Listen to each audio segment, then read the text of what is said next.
Hello, hello, everyone. Welcome to the Nocturnal Nerdcast, Pop Culture in the Dark, the world, the galaxy's number one late night fandom podcast, confirmed but also allegedly. So, welcome to the show, everyone. We have a great show tonight. We have a big article from Entertainment Weekly, I believe, is the article with James Gunn. We're going to read through the entire article. So, there's a lot to unpack. Anything that's not in the article, I'm sure, is quoted somewhere on Twitter, and I bookmarked it because I bookmarked a bunch of stuff today. So there's a lot of that. We're going to watch a commercial for Little Caesars that's setting the internet on fire because now they're saying Fantastic Four graphics look bad, the VFX look bad because of a Little Caesars commercial, which, by the way, the pizza looks good. So take a look at the commercial, see what we think about that. We'll see if the stream gets claimed because of the commercial. I wish it didn't have that trouble. You never know. We're also going to talk a little bit about David Zaslav, and we are going to pause the superpower chat because Darren is not here tonight and he is on a trip with his family. So he'll be back on Monday, I believe. So we will follow up with that MCU Powers chat on Monday. And Jake's not here yet either. I don't know if Jake's coming in or not. We'll see. Anyway, we have 3Dub here hanging out. What's going on, Hi. 3Dub? Doing pretty good. I didn't see you in Party Nation the other day. Wow. Straight to the John.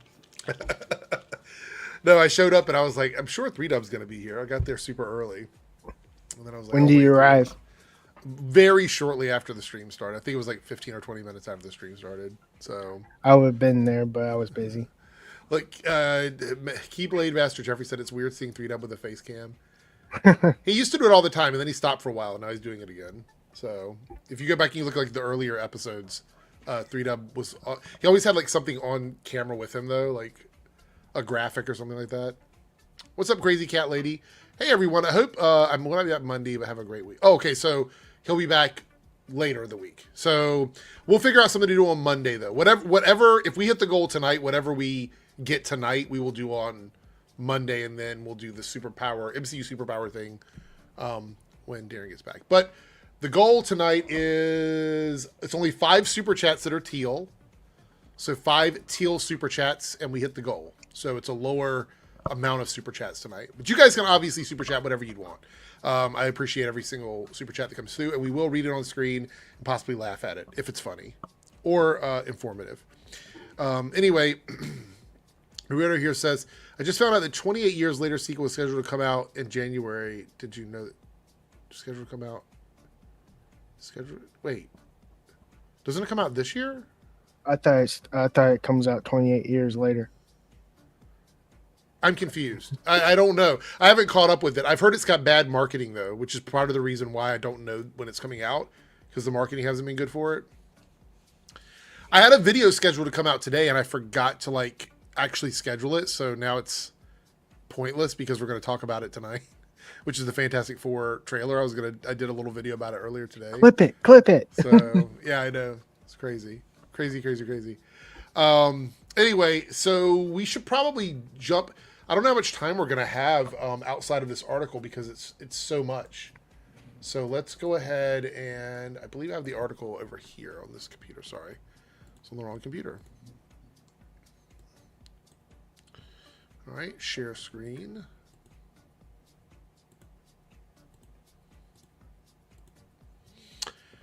Here's the article. It's on EW, Entertainment Weekly. It says DC's Man of Tomorrow, James Gunn on Superman, Gods and Monsters, and what's next. Now, this article does sort of tread through some stuff that we know. Like, there are some things in here we've probably heard before.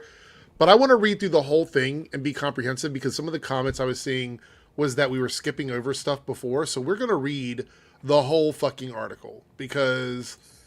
What's up, Jake? Good to see you.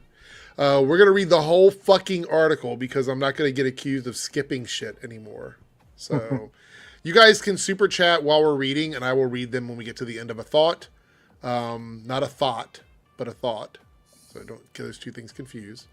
Anyway, how are you doing, Jake? How are things doing in your neck of the woods?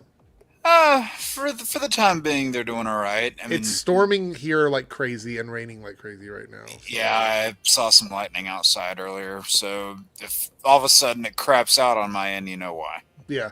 I was thinking the same thing. I had to charge my phone up, which, matter of fact, let me see if it's got enough battery power. I'm going to put it on the charger. If my power goes out, I will have to log in through my phone to end the stream. Otherwise, the stream will just keep going until StreamYard runs out of space, which is not good. So let's do this. Yeah, that would be bad. Yeah. All right. Okay, so we got this article. Like I said, we're going to do this. We're going to look at the Little Caesars ad, and we're going to talk about David Zaslav losing money, which I think is going to be funny to talk about that. All right. Scroll down here. James Gunn is a man with a plan after making Guardians of the Galaxy movies for Marvel. He's spearheading a new age for DC as co-head of the studio with his longtime collaborator, Peter Safran. Superman, coming to theaters July 11th, is the first big screen event in his envisioned connected universe of movies and TV series. Entertainment Weekly spoke with Gunn on May 22nd. So this is this is older. Okay. I guess they probably scheduled it to come out right before Superman, because we're only a couple weeks out from Superman. Right. Less than a month. That's crazy. Yeah. All right. Entertainment Weekly says, you're one of the very few filmmakers, probably the only head of a studio who's so active on social media. When did you decide you really wanted that sort of direct line of communication between DC fans? I wonder if he regrets that, because there's a lot of people he's picked fights with on social media that have gone on to be like iconic battles they've had. Yeah. In his position, I personally don't think he should be as active on there as he is. I liked it at first, and then I was like, maybe this was a bad idea. Maybe it was a bad idea. So it says here, actually, let me close this a little bit more so I can streamline the interview a bit. Will it not close? There we go. Let's see. Where's it at? All right, right here. I think that just happened naturally. In fact, I'm much, much less active than I've ever been on social media. I would agree with that. Just mostly because I'm busy, but also because it's just too much. I've been on social media really since MySpace took off, and had a lot of interaction with fans online since that time. I haven't mentioned MySpace in so long. God. I'm from Manchester. I was going to say, it's Minnesota, right? Minnesota, yeah. Yeah. I didn't know anyone in Hollywood. Those few moments where I was young and I was able to interact with somebody who was part of this, but I thought it was magical in distance and far away world of Hollywood or entertainment media in general, whether it was a local DJ or Joe Strummer who I'd met when I was a kid, or Pierce Brosnan who I met when I was a kid. It really meant a lot. You know, there's been conversations about if the way actors and directors and people are so connected on social media, if it's kind of ruined the magic of Hollywood. Do you guys think that affected the magic of Hollywood at all? Like, it's definitely had an impact on it, yeah, because everybody, let's face it, there are a lot of impressionable people on either end of those things, and being very active on these things, and a lot of the stuff that they would say, it makes you wonder whether or not they would say that same thing to you if they were standing in front of your face. Yeah, a lot of people have said they would have loved it if they didn't know that their celebrities felt certain ways about things, because back in the day it was less prominent. You didn't see it as much. You know what I mean? Like, yeah, I am for that whole thing of like keeping someone's political opinions out of the stuff that they're making or contributing to as an artist, because I don't think it needs to be a part of it, and it honestly doesn't really bring anything good to it, if you ask me, whichever way you go about it. I think the interesting thing is that being in a position, like, for example, if a celebrity is active on social media and they're getting bombarded, it's Missouri. Okay. Thank you, Eric Z. I was like Manchester. I was like, wait, he's from the UK. That's what I thought. I thought Manchester, England. I thought you meant Manchester Black. Of course. But what was I saying? Oh, they're getting bombarded by questions from fans, like asking them, who do they support in this war and which person are they voting for and things like that. I don't think there's a easy way to get out of it. There's been a few actors, I think, that have kind of stayed out of that, but I don't know if it's because people just didn't care what they thought. Like, Henry Cavill is notoriously quiet about things that he supports. You know what I mean? In terms of like social and political things. He doesn't really talk about it very much. And he's kind of gotten away without talking about it. I don't know if it's because people just don't care what he thinks about it, or if he's just kind of decided it's not something he wants to do. Because I remember doing a video talking about actors with like big activism pushes behind them, and Henry Cavill is one of the few ones that I found that doesn't have some sort of like leaning, whether it be conservative, liberal, whatever. He didn't have a lot that I could find. I don't blame him for that at all. You know, and I've said this before, like, look at someone like, what's his name that plays Shazam? God, I can't Zachary remember. Levi. Zachary Levi. Yeah. Zachary Levi is a good example of how you can essentially ruin your career overnight by saying everything that comes in your head on social media. Yep. You know, and again, I mean, so when I saw that going down with him, I told Paigey at that time, I was like, this is career suicide. And Paigey said, well, no, you think you're blowing out of proportion. I said, I'm not blowing out of proportion. Like, he was saying a lot of really controversial things, which if he feels that way, you can't change the way somebody feels about something, but you don't have to put it on the internet, like all over the place. You know what I mean? And that was the thing, is he's probably felt that way for a long time, but he just decided out of the blue to start putting it everywhere, you know? It didn't help that financially he kept coming out with dud after dud, so... Yeah, and I actually think some of the duds he got afterwards were because of the things he said on social media. Yeah. You know? So I think if you're someone in the entertainment industry and you are big on social media, you have to understand there are consequences to being out and open. And I think that whether you're willing to take that risk or not, it has changed the way people view Hollywood. Oh, yeah. So anyway, he continues to say, I've always wanted to give that same thing back in terms of realizing these people who are buying tickets to my movies or making fan art and all these things are just people, and to treat them with respect and human beings deserve, and creating that type of mutual respect with fans that they deserve. I think this is a utopian way to look at it, but the internet isn't. Like, the internet can be this way, but it can also be the complete opposite of this. Unless someone trolls him, and then he back talks to him. But that's what I mean. Like, you can go into it with the best of intentions, but that doesn't mean that that's what you're going to get in return. You know what I mean? Like, it's a flip of a coin. Like, look, I've been on the internet since the late 80s. I've been using the internet since the late 80s, back when when the internet first came out. I feel young. So I was using dial-up modems. I was using those free like Netscape and AOL discs that you would get in the mail to like get online, right? And trolling has existed since the internet. It's been around since like when I was first on the internet. You know what I mean? Like, ever since somebody gained the power of that anonymity, it's been around. Yeah. Since. When you would sign up for an AOL account, you would get 7 screen names. Like, that would come with your account for like $15 a month or something. You get 7 screen names.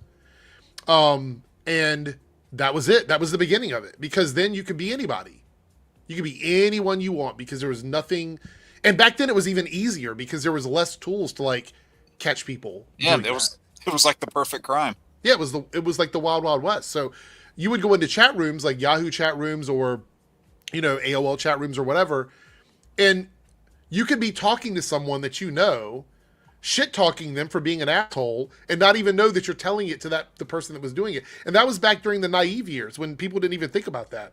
So, like, it's even worse now. But this is why when people attack me on the internet, they don't understand I'm OG. Like, I've been around so long that it just doesn't, like, that kind of stuff doesn't affect me.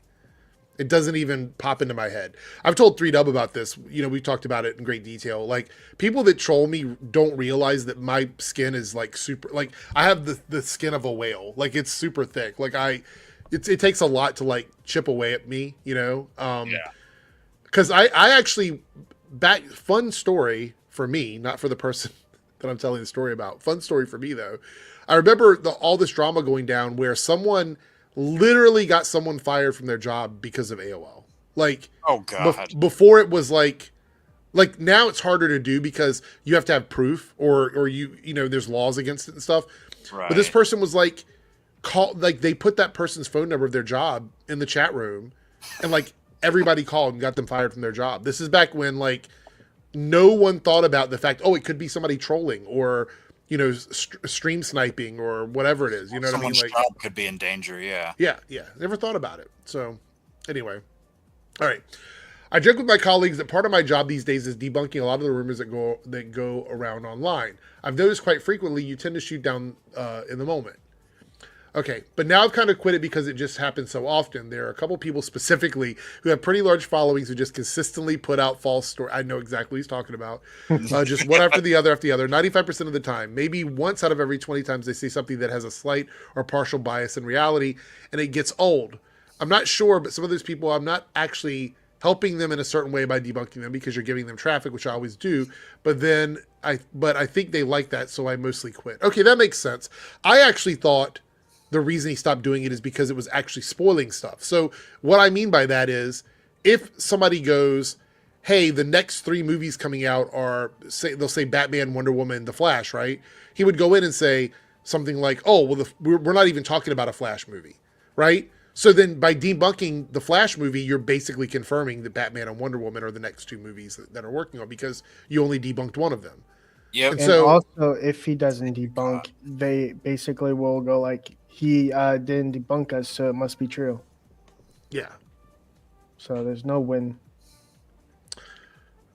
He goes here, but every once in a while there's a story that gets out of hand quickly and that has possibly of hurting someone's feelings. For instance, if there's a director we're talking about to a project and all of a sudden it comes a story and so other director who has nothing to do with anything doing this project, you want to kill that pretty quickly because it's not true. Oh, that makes sense. I've never thought about that. I have never, ever thought about that. That makes complete sense. So say, for example, he had talked to Andy Muschietti about directing The Brave and the Bold, but then all of a sudden a bunch of these scoopers come out and say that he's talking to like Zack Snyder. Like Andy Muschietti's probably like, what the fuck? I thought you were talking to me. You know? Right. And then James Gunn has to go out and put the fire out and call him and say, look, no, this isn't true. So then he has to go on social media and debunk it because of the fact that it is something that's actively going on behind the scenes. I never thought about that. That makes total sense. Yeah. All right, let's go down here. Oh, look at this picture here. This is a funny. I like it. A lot of people are getting mad at this. They're like, "Oh, look at him. He's promoting himself for his own movie." It's because he's out doing promos for the film. He's the director and writer. I wonder of the movie. if he has a cameo. I wonder if he has a cameo too. Well, I don't know if he does, but look, if it replaced this with Zack Snyder, and they would have nothing to say about it. Yeah, and when Zack made cameos in his own movies, nobody complained. Yeah, exactly. Yep. What is it like for you to do that, being the head of a studio, but also the director of a film like Superman? Are you able to compartmentalize? Listen, a lot of my social networking is done by other people. It's always me. Wait. A lot of my social networking is done by other people. What? But it's always me. It's always my word. So he has social media managers, which makes sense. Most celebrities do. But there's other people posting it. Is he dictating to them what he wants them to post? Mm-hmm. I think so. I don't know. That's a confusing. It's always my words. Yeah, no, I get that part, but it sounds to me like he's just dictating to them and then they're posting it, I guess is what's happening. And a lot of other times, other people are bringing me questions offline from online. I'll answer them and send them. Okay, that makes sense. But then every once in a while, I have a long flight or a long drive or somebody else is driving or something. I get on threads and I answer questions. You can see what I'm actually doing that because there'll be like 5-6 answers in a row about once every 3 weeks. All right, so if there's a back and forth, that's James Gunn. If there's no back and forth, it's probably a social media manager posting something for him. Okay, that makes sense. All right. What has it been like juggling your responsibilities as co-head of DC Studios with your responsibilities of writing and directing Superman? So the balance isn't between creative and business. The balance is between specific creative and macro creative. Okay. Peter Safran does all of our meetings. He does all the business stuff. For me, it's about writing and directing. That must be a great job. Can you imagine that? Like, you don't have to do all of the like number crunching or talking to different investors or anything like that. You literally just get to be creative. That's probably like a dream job. That's a fun job. Yeah. But it's important to have that balance. Like you need the business side and the creator side. I bet you Peter Safran loves crunching numbers and doing business stuff. That's probably why they split him up that way. Probably. For me, it's about writing and directing, but it's also about shepherding in other writers and directors. It's about trying to come up with other ideas for other shows, other movies that I give to other writers to take care of. So my job is all creative. Occasionally there are other things that you need to do, of course, as any writer director does, but mostly it's taking care of the creative storytelling across all platforms. That What's said, macro creative mean? so this would mean specific creative and macro creative. So when he says specific creative, he's talking about like working on one project. Macro creative is talking about across a lot of projects. So yeah, so he's just saying that sometimes it's like he's on one thing, sometimes it's multiple things. Okay. It's just because he's the head of a thing doesn't mean Exactly. he's gonna have like direct involvement in every project. Yeah. That said, it's a little bit much at times. I can't do everything. I've had to try and focus on what I focus on, which has been part of my learning process over the past couple of years of having this job. If I try to do everything, it's too little of any one thing, so I need to really focus on certain pieces of what's happening. This is what I think happened with Kevin Feige when they started doing like all the TV shows and stuff. Yeah, means he wasn't able to be around for as much of the movies. Right. So he got distracted very easily about stuff that was happening, and it caused quality to drop in some of the things. I mean, Secret Invasion is a pretty prime example. I think Thor: Love and Thunder. Yep, exactly. It was the next one I was going to mention. We've been trying to forget that for like. I know, but look, I think it's important that you look at the failures that they had creatively, because Thor: Love and Thunder was a financial success. It made money for them. I think it was creatively a mess, but that's another discussion. You know what I mean? He goes, when I find something really terrific, what I found with Damon Lindelof and Chris Mundy and Tom King, who are running Lanterns, I read the scripts, I give them notes, and then I let them do their thing. I mean, I'll watch the dailies, make sure everything's going okay, and then I'll watch when we start getting the cuts in, which I think we're supposed to get next week or something. I'll start giving, so next week, that would have been a month ago. So that would have been the beginning of June. The beginning of June, yeah. I'll start giving them notes on specific cuts, whereas maybe I was a little bit more involved during the writing phase, for instance, of Supergirl, because that was something that was one of the first ideas I had when I came to work at DC. I really wanted to adapt Woman of Tomorrow, the Tom King book, so it depends on what's happening. Okay, makes sense. No comments on that. I picked up bits and pieces of the story here and there. How did you settle on Superman to be the first movie that you would write and direct in this new phase of DC? Okay, this is a good question.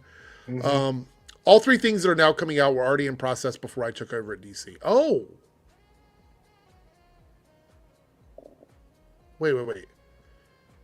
So Lanterns makes sense because Lanterns was originally going to be a show with Greg Berlanti. And then it turned into this one. Yeah, they fucked Berlanti over with Green Lantern twice. But Superman and Supergirl were already being worked on? Mm-hmm. Unless he's talking about Peacemaker. But Peacemaker, I mean, would he count that? Because that's his project. And unless they're talking about the Supergirl coming out, unless when it was still in development, unless he's still working. Let's read on here, because he said, I was already hired to write Superman. So he was already going to do Superman before he was head of the DC studios, I think is what he's saying here. Right, yeah, he was said. Already working on Creature Commandos. Wait. I'm confused. Okay, so already working on Creature Commandos. I already had to deal with Peacemaker Season 2, which I understand that. The thing is that the priorities of what was up first changed because I was already writing Superman. He's one of the three biggest characters at DC, one of the most important characters in all of Warner Brothers' catalog, but also really the figurehead of DC in a lot of ways because he's the first ever superhero, so it seemed like the right movie to do first. So he's not talking about Creature Commandos or Peacemaker. So he's got to be talking about Lanterns, Superman, and Supergirl. Mm-hmm. So his Superman movie was going to happen before he was announced as the head or hired on as the head of DC Studios. So Henry Cavill was never the plan. Nope. Even after Black Adam. Yeah. That's what it seems. That's pretty crazy. So when The Rock got Henry Cavill to come back on for Black Adam, they were already doing contingency plans in the back for like James Gunn to do a Superman movie, essentially. Yeah, so they really fucked Henry Cavill over two ways because they said that was going to be his re-entry point. Yeah, and clearly that's not the case. They were going to let James Gunn recast the entire DCEU. But also the interesting thing is, he says I was already working on Creature Commandos. So Creature Commandos was also pre his deal as studio head? So he was working on Creature Commandos before he knew he was relaunching the DCU? It seems like it. That's really interesting. Verbiage of this thing has thrown me off. Yeah, I mean, it makes it seem like, okay, so I would assume based on what he's saying here, is he doesn't count Creature Commandos or Peacemaker because both of those were already in production. And he was already hired to write Superman. So Superman's one of the three. He must be talking about Lanterns and Supergirl. That has to be what he's talking about. Okay. This is a good shot right here. Like this. All right. I always find it funny when they cut the cape off. Like it has to be CGI at that point. Yeah, because when they're flying, they don't want to have the cape like getting all in the way. Two characters I still have a question mark over are the Hammer of Baravia and this Ultraman figure. Am I on the right track assuming Ultraman is Luthor's attempt to recreate Superman kind of figure? Am I really off? He responds with, yeah, it's close. Yeah, I think that's close. Ultraman is sort of Lex's thug and it's pretty powerful. You know, my theory is what? There is a clone of a multiple Kryptonians DNAs inside this one guy. And he basically has long hair like we've seen in the trailers. Mm-hmm. I don't know his actual name. I have to look it up real quick. But continue while I look it up. I've heard theories that the Hammer of Baravia and Ultraman are the same character. That's what I've heard. I don't know if that's true or not. Like one of them is in the armor and then the armor comes off and he's just wearing the black suit. I think 3Dub was talking about Hell. Yeah, Hell. There we go. Yeah, he's got like long Lobo hair. He's basically not a clone of Superman, but he is a clone of Kryptonians. Look, I'm okay with that. Okay, so let me tell you my problem with this. I'm gonna, based on what I know is in this article, I'm gonna have a lot of hot takes, so get ready for this one. I don't like that they're using the Ultraman name for a character that is clearly not Ultraman. Mm-hmm. I mean, that bugs me because Ultraman's an actual character in the comics. He's not like a knockoff, no-name character. You know what I mean? We got like a Doomsday-looking suit that wasn't Doomsday, and it turns out to be Doomsday. Right, but they followed through with it. It did end up being Doomsday. So ultimately, they roped that all back in. But the thing is, if Ultraman is going to be Lex's thug, that is clearly not Ultraman. Mm-hmm. Because the Ultraman from the comics would not just work for Lex Luthor.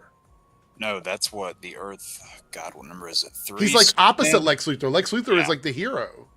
Yeah, and he's like the Earth 3's evil Superman. Sorry, he said that's why he's Ultra Dash Man and not Ultra Man. Yeah, I guess.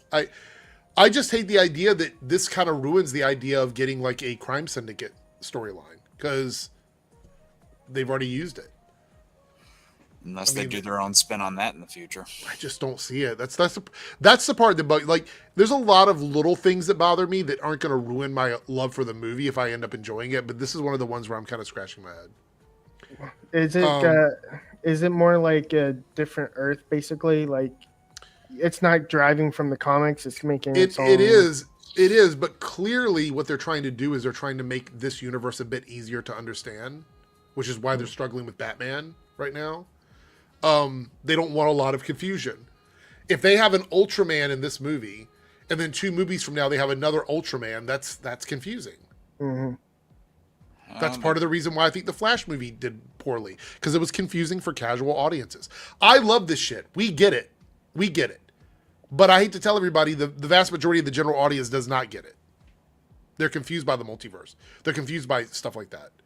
They want it to be as simple as possible. The more complicated something becomes, the harder it is for fans to get into. And if all you have to do is look at like Marvel's Phase 4 and 5 to see that like the complicated way everything sort of crossed over and roped around each other, the hardcore fans were fine with it, but casual audiences were like, what the fuck am I watching? Yeah. Says here, in terms of the Hammer of Baravia, we get a shot of Eve Tessmacher taking a selfie while the battle's going on, so that implies a Luthor Core connection. Yes, totally. Lex is connected to everything. There's nothing bad happening in Metropolis during this movie that doesn't have some connection to Lex Luthor. I mean, that makes sense. I don't have an issue with that. How much do you see Superman as a proof of concept for what big screen films in the DCU can look like? Oh, that's an interesting question. I don't think of it like that at all. I just think of it as like I'm making a movie. How much do you see? That's a very tunnel vision view for a guy who's spearheading a universe. When you are putting out something like this, fans are going to like look at this as like a tonal foundation for what they're expecting. I'm not saying every movie has to be a James Gunn film, but there has to be some sort of through line. I think when you're the head of the studio, you have to have two hats, right? You have to be the director of the movie, the writer of the movie, whatever the creative person behind the movie, but you also have to look at the bigger picture. Didn't you have to zoom out a little bit. Didn't you see like each movie is going to have a different tone, and then I don't think he specifically said that, but I think he said that whatever the best scripts are is what he's going to go with. Like Swamp Thing is going to have like a horror tone, and Superman's going to have a light. But I don't think they just mean just tone. I think also they probably mean like visually. Is this what these movies are going to look like? Because there's a lot of questions about like the quality of the visual effects of Superman. Like the flying stuff. I know, Jake, you had an issue with that, didn't you? You said the only way he's flying or whatever. Yeah, when they do that, I don't know the word for it, but that frontal head like the view, selfie view or whatever. Because they're doing it in here. They did it with Adam Warlock and Guardians. They did it with Black Adam, and it just never it's never appealed to me.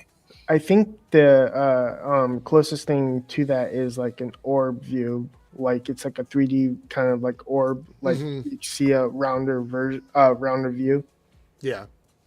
He goes, I'm trying to make the best movie I possibly can. That's fair. I don't disagree with that. And I'm learning a lot. This process has been more similar to the first Guardians for me than anything else because I'm learning so much about how to shoot stuff with Superman, which is very different. You know, the flying and figuring it all out and figuring out the simplicity and elegance of this character, which is so different from anyone I've ever written a movie for before. I'm learning a lot along the way. I mean, I don't really have much to add to that. That's fine. No, I mean, and I don't think it's bad if each film has like a different, aesthetic and a different feel because, look at every individual MCU film that led up to the Avengers, for example. They all had a different stylistic tone and feel to them. You had a movie like, Cap, which is very much, like set in that 1940s time period. It's very much a what's the word? Product piece. Right. And then you have a movie like Thor, which was like shot mostly in Dutch angles for some reason. But they're all tonally different and they're all visually different. But then when you bring them all together, that air of familiarity is kind of there because they just happen to gel well together. Yeah.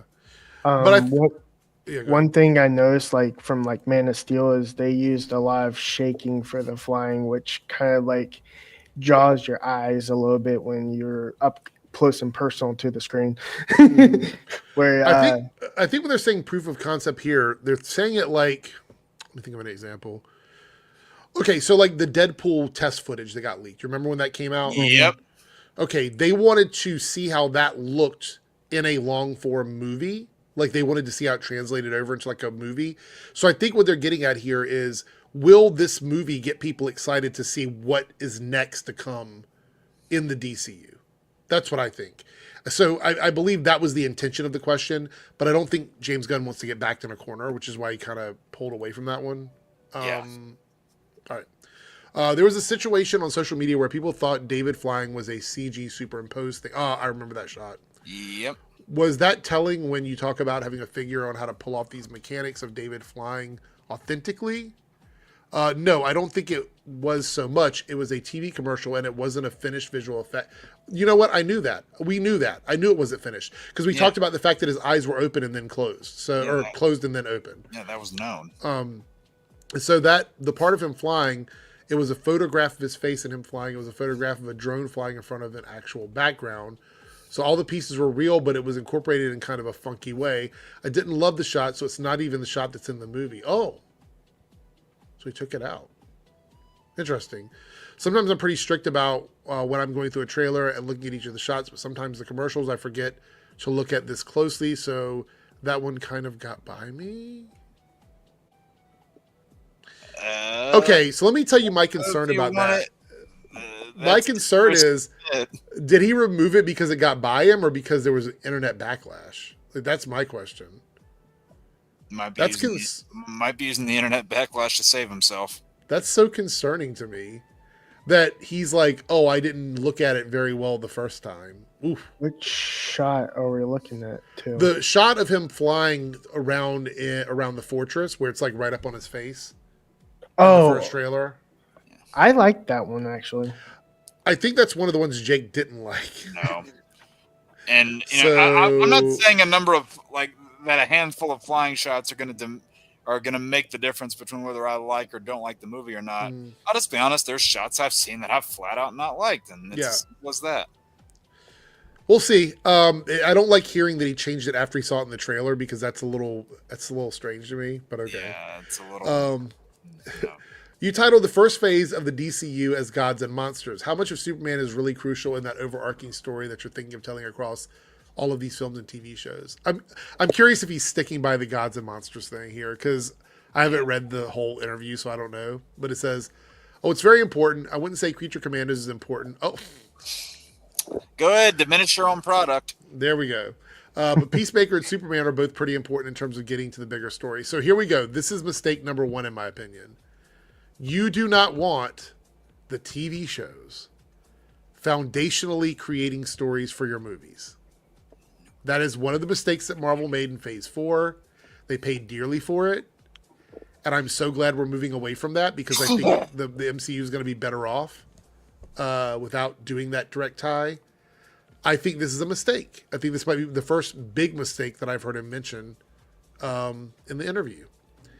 At the same time, I'm really trying to be careful that anybody can dip in and see the story that is up next and not feel like they're missing information. Well, James, if you're saying Peacemaker is an important part of your universe, it's an R-rated TV show, and you're putting out Superman as a movie for families. So I don't know how anyone, how can you justify them being connected that way?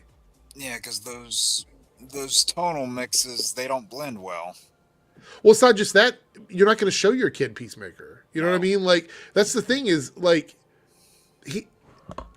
I get it. He wants Peacemaker to be a success so he can justify continuing the series. I understand.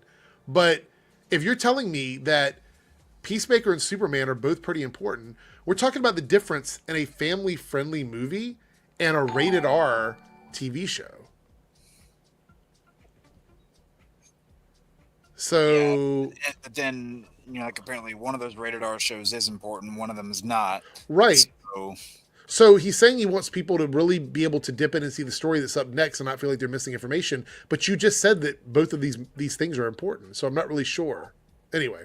But then again, maybe the R rating won't, have as much of an effect as we think it will because, I still vividly remember walking into my Deadpool and Wolverine theater. At least a third of it was underage kids. So. Look, I'm not saying the kids won't watch it. I'm just saying that, it's probably not something that the parents are going to be like, yeah, sure, go watch Peacemaker. That's a real good show for you to check out. Yeah. Think about season 1. I don't think any of the episodes would have been good for, little kids to watch. No. Whatever you do, don't bring your kids to see Deadpool 1, though. The other stories can provide added texture to what you're watching. That's fine. I don't mind that. I think added context is great. I think that's fine. That might change down the line as we get deeper into what's happening in this universe. It absolutely will, because that's what the problem that Marvel suffered after the end of Phase 3. It could be like Infinity War. I just said that, where you kind of have to see Infinity War to know what's going on in Endgame. But right now, I'm trying to keep it so that you don't have to see Superman to see Supergirl, for example. Even though there's a lot of stuff in Superman that leads to Peacemaker, you certainly don't need to see it. You don't see it in Peacemaker, but it's just good if you have. But we also have previously the DCU before everything. Wait. Well, Infinity War Endgame is an entirely different situation. Endgame is a part 3, or Infinity War is a part 3. Endgame is a part 4. Only makes sense that you want to watch part 3 to know what happens in part 4. So Supergirl's just a movie that's happening after that. It's not Superman 2. He just confirmed something too. What? That means what happens in Peacemaker is after Superman. So that means they're still a part of. I thought we already knew that, though. Didn't we? No, I thought they were going to my hypothesis was they were going to change their ways at the end of the movie. Oh, I got you. So that's why they were talking to Peacemaker in the TV show? Yeah. Okay. And now that he confirmed that it's after Superman, that means they're still dicks. True. It says, but we also say previously in the DCU before every episode, so the TV stuff's pretty easy. Yeah, I mean, with TV shows, you can show a little clip at the beginning to catch people up on what's happening. We do have a super chat here from Staggervore, $4.99 super chat. It's 1 out of 5. We're right down the road there. Thank you for the super chat, Staggervore. Just curious, were there any injuries reported on the Superman set during filming? I don't think so. No, there weren't. Yeah, Superman saved the day. Yeah, Usually injuries, or at least big ones, are immediately like we know about it right away. I would say any injuries that happened, which I'm pretty sure all film sets have some small injuries. I don't think it's anything that was big, unless you're asking me that because there's a rumor somewhere that something happened. Let me check quickly and just see. I can double check. I don't believe there was anything reported.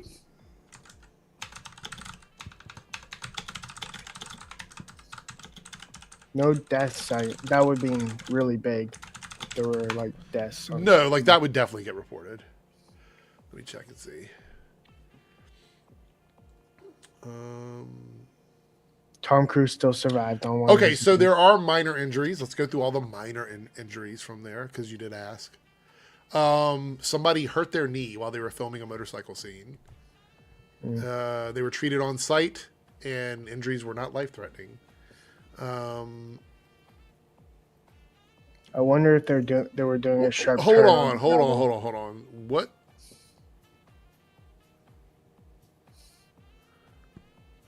Okay, I don't know much about this. Let me click on the Reddit thread here.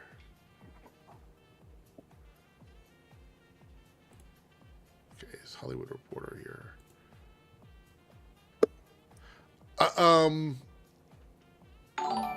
Okay, so this is true. I just wanted to confirm it. So someone unalived themselves on set. Accident. In Atlanta. Or it says a crew contractor was found unalived in their vehicle. And I'm saying unalived because YouTube is just as bad as fucking every other site. Yeah. And it was ruled as they did it to themselves. And it says there's no indication of foul play or project related stress. It was literally in their vehicle in the parking lot. Wow. That's it. That's the only two. And I say that's it like it's not a big deal, but that one is a pretty big deal. Yeah. Interesting. So one death. Yeah, but I didn't know that. You know what I mean? Yeah. So that should have been like reported, but it was in Hollywood Reporter. I pulled up the article and looked at it. Okay. But it was July of last year. So I think there was a lot of stuff happening and that kind of flew under the radar. Cameron Walker with a $2 super chat. Eric, have you listened to Will Smith's new song? Yes, I think it's dumb. I don't like it at all. Doesn't slap for you. I just to give you I know when something is doing well and when something isn't. I've had 0 requests for this at the club, and it's a club record. So the fact that nobody's asking for it pretty much tells me that it's DOA. So I will say this: if you speed it up a little bit, it slaps a little bit more. But anyway, let's scroll down here. That's a good shot right there. I like the black and white grayscale. Yeah, it gives me some Kirk Allen flashbacks. Oh, yeah. Something your colleague, David Zaslav, said around time of these investor calls. He mentioned Superman, Batman, Supergirl, and Wonder Woman are going to be the core pillars of DC, at least for now. Is that accurate? He says, yeah, I think that's accurate, actually. I think he got that from me. I wouldn't say only those 4 characters, but I would say those 4 characters are incredibly important to us. Right now, I feel great about where 2 of those characters are, and then we're dealing with the other 2. So he is confirming that Wonder Woman and Batman are the next things on the radar. So this almost confirms for me that we're getting a Brave and the Bold, or a World's Finest, right? Mm-hmm. I just hope it's not titled World's Finest. I think it might be. Because it isn't Brave and the Bold. I mean, well, that's the Batman one they were going to do. But I think look, my theory is Brave and Bold is going to be retitled to Batman. Oh, probably. But I think they're not going to call it Justice League, right? They're not going to call it that for sure, 100%. They're not going to call it BVS. That's not happening. So they're going to have to pick another title that people know from the comics or something that resonates. I think we're in a situation where we're going to get Batman and another character together. It's either going to be Superman or it's going to be Batman and Wonder Woman together in a movie. I mean, we do have like Superman / Batman, and then it's like Public Enemy number 1, and there's a few others. I get that, but this is bad optics if they do a team up movie this early with 2 major characters. Not to mention if that's the movie you introduce Batman in full scale. But based on, At once, it messed up for them. I think he talks about it in this interview because I saw a quote from it earlier. I think we're waiting a while for that Matt Reeves film. And Probably. that's why I think we're going to rush to get Batman out, but it's not going to be in a Batman movie because they don't want to have that title gummed up with the Matt Reeves movie. So it goes, have you cast the other two, Wonder Woman and Batman? No. Well, we cast Robert Pattinson, so he's still there, but he's still important. What's Matt is doing is really important. Despite all the contrary, we're supposed to see that script shortly, and I can't wait. I would not, look, chat, I would not hold your breath about the script. I don't necessarily think it's not coming, but it doesn't seem to me like Matt has, I don't know what's going on with Matt. I haven't seen any updates about it, and I don't want to come off insensitive, but since we don't know, I don't know how I could be insensitive about anything that's happening, but you know that this movie is important. So I don't understand why you're not like putting in like a first draft or something like that. He has to have an idea. Look, I believe if you're somebody creating movies at this level and you had the idea for the Penguin show and everything, you had to know where the second movie was going to go. Mm-hmm. You had to have an idea of that second film. Yeah, if you're creating something that's supposed to bridge the gap between your part one and your part two, that would imply you have an idea how part two is going to play out. Staggervore here with the $4.99 super chat. That is 2 out of 5. We're only 3 away now. Possible title they could use is The Frontier. I mean, maybe. I don't. Here's the titles I don't want them to use. Nothing Crisis. Like, literally leave Crisis out of the title. I don't want to see Justice League this early. I think it's way too early for a Justice League movie of any type. I don't want to see Justice Gang either. Do not give us a Justice Gang movie. Don't want to see that. I'm not too fond about Brave and the Bold. It's classic, but I'm not too fond of it. World's Finest to me is like, It's easy. Maybe. My bigger concern is not the title. It's like who's going to be in the movie. That's my bigger concern. But Frontier could be used if they wanted. I mean, they have a lot of options, but nothing Crisis, please, for the love of God, do not use Crisis in the title. Oh, there's a long answer here. All right. Oh gosh, I think this is about the Batman. One of the things that you and Peter emphasized early on is bringing this idea of unity and cohesion across all the DC titles, but then you also have the Elseworld titles, like Reeves Films and the Penguin series. How do you see both of those things remaining true? Thank you for asking this question because I've been wondering what he thinks about this for a while. All right. Well, it's going to be mostly DCU, and then occasionally there's some Elseworld tales. There are things that naturally lend themselves to Elseworld tales. We have a lot of animated projects that are sort of a different beast. They aren't all like Creature Commandos. The truth is, the DCU, we give a lot of people freedom to tell stories. But also we have to be really involved to make sure that, say, the power set of Supergirl and Superman are the same. There's a lot of really sillies that we have to give notes on the screenplays, like powers or what cities exist in the DCU that don't exist in other places. We aren't the regular world, we're the DCU. There isn't necessarily Seattle, but there's an Evergreen. There isn't necessarily New York, but there's a Gotham. So all that type of stuff needs to be dialed in. Okay, James, this long explanation, we already kind of knew that, but I guess you sort of have to spell it out for the casual audience. So there's definitely room for people to tell other stories. And when it's somebody who's important like Matt Reeves, who I've had an admiration for a long time, is one of the very, very few filmmakers who's out there making spectacle commercial fare that is also an artist, then you have to stand up and listen. The script still needs to be good. We're not going to make it unless we like the script. But I think that there are exceptions. I told it to one person who came in and pitched something that was an Elseworlds tale. It was a very, very, very famous movie actor. Oh. The pitched an Elseworlds tale? I said it depends on how the screenplay comes out. If it's a masterpiece, I'll make... is that the bar, though? A masterpiece? Can it just be like a good fucking movie? Like, does it have to be a masterpiece? I think he wants quality over... but masterpiece is not quality. Masterpiece is like close to perfection.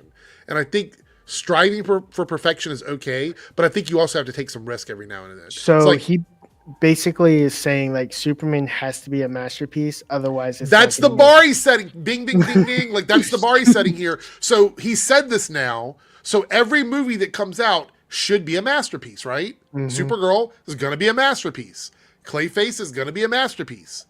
Well, he oversaw, he oversaw the direction of Superman, down to the dime. So if it's not a masterpiece, who's at fault? Lanterns is going to be a masterpiece too, apparently. But here he says he's like, I don't know if it's a masterpiece. So talking about this pitch from whoever this actor was. He got all funny. He's still working on it, though. He's still trying to do it. So we'll see. Masterpiece might be pushing it, but it's got to be really great. I still feel like that's... I want these kinds of movies to do well. I think promo stuff tends to oversell things a little bit in today's world. Like, oh, it's the next Scarface, or it's the next Endgame. You know, it's the next Nolan Batman. I am so tired of seeing that on social media. Let the shit come out. Let people watch it and decide what they think about it. When you set the bar for someone, they don't have anywhere else to look except for the bar you've already set. So if you tell me that you're shooting for a masterpiece, I'm going into it thinking it's going to be a masterpiece, or at least that you were trying to make a masterpiece. Even if it's a flippant, off-the-cuff like comment. I think saying that you want the script to be good, or you want to put out the best movie you possibly can, or you want to shoot for the stars, all of that is perfect verbiage, because that doesn't put any sort of like expectation on it. You just know that they're working hard on it.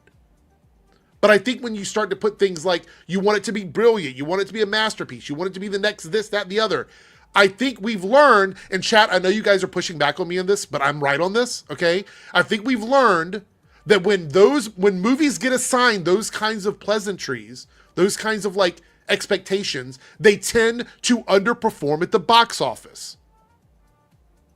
Look at what happened to The Flash. Look at what's happened to so many other movies in the past that have had these high marks coming before they come out. You cannot oversell these things. You have to be humble about them and say that you put forth your best effort. Stop overselling them. And look, I know this is a hard pill to swallow. And you guys, oh, you're a hater, you're a hater. People say that a lot. I'm not saying the chat is saying that, but people say that a lot when I bring this up. I want them to be good. I want them to succeed. But you're shooting yourselves in the foot when you set the bar too high for the average audience. It's being realistic. That's it. That's it, 100%.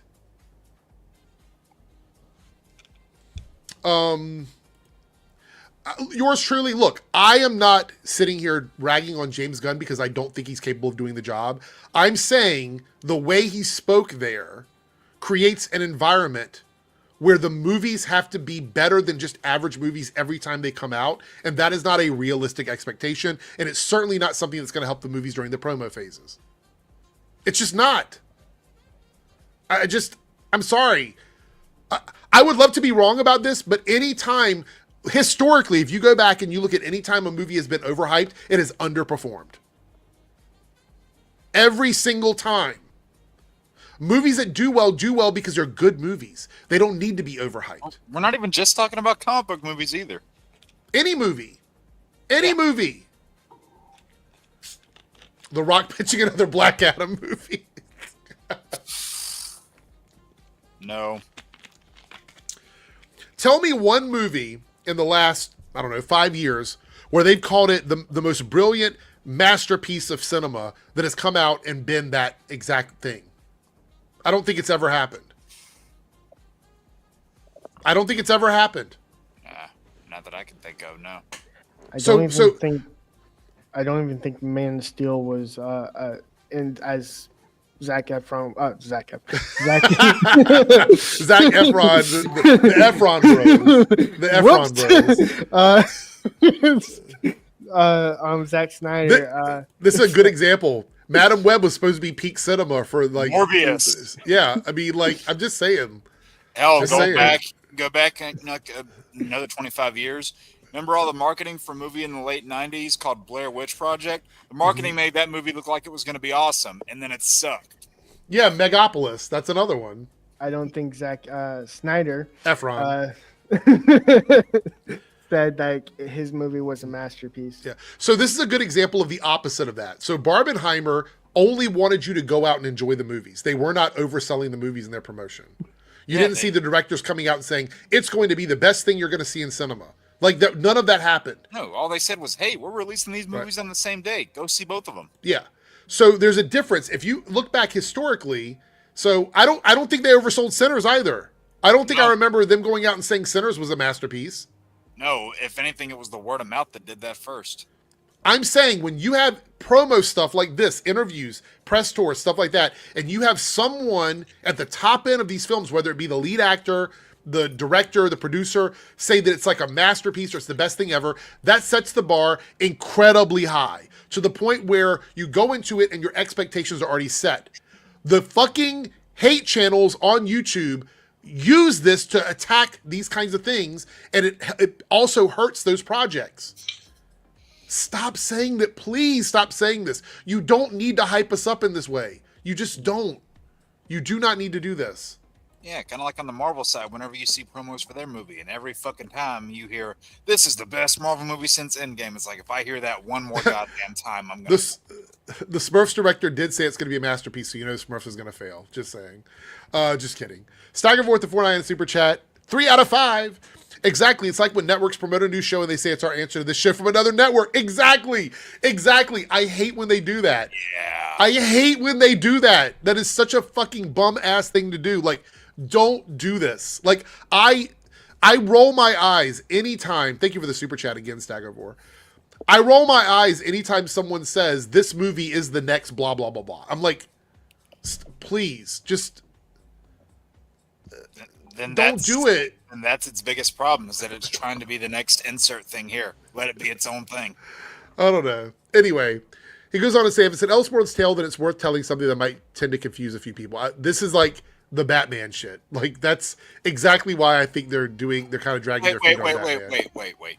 It's worth telling something that might tend to confuse people. Yeah. So he's admitting that Batman is probably going to confuse people. I think that's what he's admitting here. But also, part of our thing is really being clear about what Elseworlds and what is the DCU. And the other thing is now not giving away properties. Oh, wait, hold on. And the other thing is not just giving away properties like their party favors to people doing low-budget TV shows or stuff we have no quality control over because we're making a few $1,000s on the rights. Are these talking about the Arrowverse? I hope not. That's the only time this has happened, is the Arrowverse. Yeah, because not even when you had those shows coming out on DC Universe, it wasn't happening then. Another one that brings to mind with the confuse of people is Superman and Lois. But it's still CW though. That's still CW. Yeah. But like to let me be honest here, right? There's only 2 properties from DC that were able to nail $1 billion during the last decade, and it was Arrow and Flash. They were the only ones. They had deals with Netflix for $1 billion. Yeah. Arrow, I've already crunched the numbers. Like, I know these numbers by heart. Arrow as a show cost around $300 million to make. Yeah. And the return on it was like $2 billion for DC. Right. The Flash cost around $700 million to make. That return was over $2 billion for DC. And that's not counting DVD and Blu-ray sales, right? No. Plus, they were on TV during a time when nobody was talking no one was saying anything good about the DCEU. No. Well, I mean, at that point, when those shows were like in their thing, when Arrow came out, it obviously hadn't started yet. When Flash was getting into its prime, you were hold that, Jake, 1 second. Arrow and Flash both made over $2 billion. Aquaman did not do $2 billion. No, only it was like 1.2. Yeah. And even then, movies track differently than shows. Plus, they were getting $100 million per episode to stream before the $1 billion deal kicked in. So I don't even know how much that extra money was on that one. So the Arrowverse brought in a ton of money. I probably did say 1 billion short car, but I corrected myself. Sorry. The Arrowverse brought in a bunch of money. And it's weird to me that he's kind of throwing shade at the Arrowverse when I would argue that Superman and Lois is one of the best things that DC has done in a long time. Yeah. So this is crazy. Like, what the fuck? Like, that show allowed the fuck? That show allowed the era of DC on the CW to go out on a high because... But Serenity, that doesn't even make sense because David Zaslav is doing that very thing right now. Most of the DC things are streaming other places like Amazon Prime and Netflix. So this comment doesn't even make sense. His boss is doing this. His boss is doing it. Well, Alex, what else would he be talking about? What else would he be talking about? Think about this for a second. Selling off properties like party favors to people doing low-budget TV shows or stuff we have no quality control over because we're making a few $1,000s on the rights. There's only one network that counts for, and that is the CW. Because it was Greg Berlanti's production company. And we also had like Fox and but they had control over that. They had control. They had control over that. They were part of that. Greg Berlanti was the only one that they sold the rights to for these shows. The only one. Mm-hmm. Yeah, they just figured that was their way of playing nice after they fucked him over with Green Lantern the first time. Yeah. Watchmen was also control. Like, that's the thing is Watchmen was also not a low budget. And it was Watchmen was on HBO. Yeah. And it wasn't low budget. He specifically says low budget. Low budget. That is the thing. I just said that Arrow, the whole 8 seasons of Arrow only cost around $300 million to make. But it was over $2 billion return on investment. 9 seasons. Oh, No, 8 Arrow had seasons. 8. Eight. Sorry, I thought he was talking about Flash. No. The most expensive show that they did on the CW was The Flash. And that cost them around $700, close to $750 to make. But it still gave them over $2 billion in return. Or it made over $2 billion. So like $1.4 billion in return, somewhere around there. But that's not even the right math because it's probably more than that because it's not counting Blu-rays, DVD sales, or when people buy seasons. Like there were people that were buying these seasons on Amazon and Apple TV where you had to pay for the whole season. And you got some people that buy like the whole $80 collection sets too that have all the Cam, sets. here's the thing. Swamp Thing, Naomi, Gotham Knights, all of those shows were not produced by Greg Berlanti, as far as I know. They were not. Nope. Maybe Naomi. Was Naomi Greg Berlanti? I don't know if it was or not. Was Titans Greg Berlanti? But Gotham Knights isn't even even an IP worth talking about. No. Because it wasn't important at all. It was dead on arrival. Yep. Kind of the same thing with Naomi. I hate to be like honest about it, but Naomi also was like DOA because it came in at the end. So because he's talking about because he says making a few $1,000s on the rights. Try a few $1 billion on the rights. And you can give shit to all those TV shows if you want to or not, but throughout the entirety of the 2010s, DC in live action was carried by the CW. I'm just saying, like, here's the thing is, this is the crazy part about all of it. A big chunk of the people who like the stuff that's going on in DC right now watch the Arrowverse and love the Arrowverse. So he's not attacking the fans. I know somebody in the chat said that. He's not attacking the fans, but he's attacking the concept of doing that kind of media. And he's going to learn the lesson that Marvel learned by trying to combine TV shows and movies together. It's not going to work. It's not going to work. I'm sorry. If he tries to do it like Marvel did, it is not going to work, James. I know you think it might, but it's not. If the mouse couldn't make it to work, you're not going to make it work. The thing is, Jay Casali, The Flash almost immediately got a Netflix deal. I think it was like a year after the show aired on the CW, it was already picked up by Netflix. Yep. Immediately. Yeah, because this is how they would release to Netflix back in the day. Whenever a new seasons would start, like whether it was like Arrow and the Flash, because I remember this one vividly too, because Arrow season 4, Flash season 2, as soon as those seasons started, Arrow season 3 gets on Netflix. Flash season 1 drops on Netflix. And then that's how it would work. As soon as the next season would start airing on TV, then the one that had ended back in the month of May prior would drop on Netflix. So I just double checked because people keep dropping names of shows or whatever. So Krypton was produced by Warner Brothers. So it absolutely 100% under DC's control. It was on Sci-Fi, but it says Sci-Fi had programming control, but Warner Brothers had the final say on production. Swamp Thing was put out by Atomic Monster, which is James Wan, but that was Warner Brothers TV is the head of that company, is the head of that production studio. So they had full control over that. So those two in particular, hold on, where's this at? Those two in particular don't count.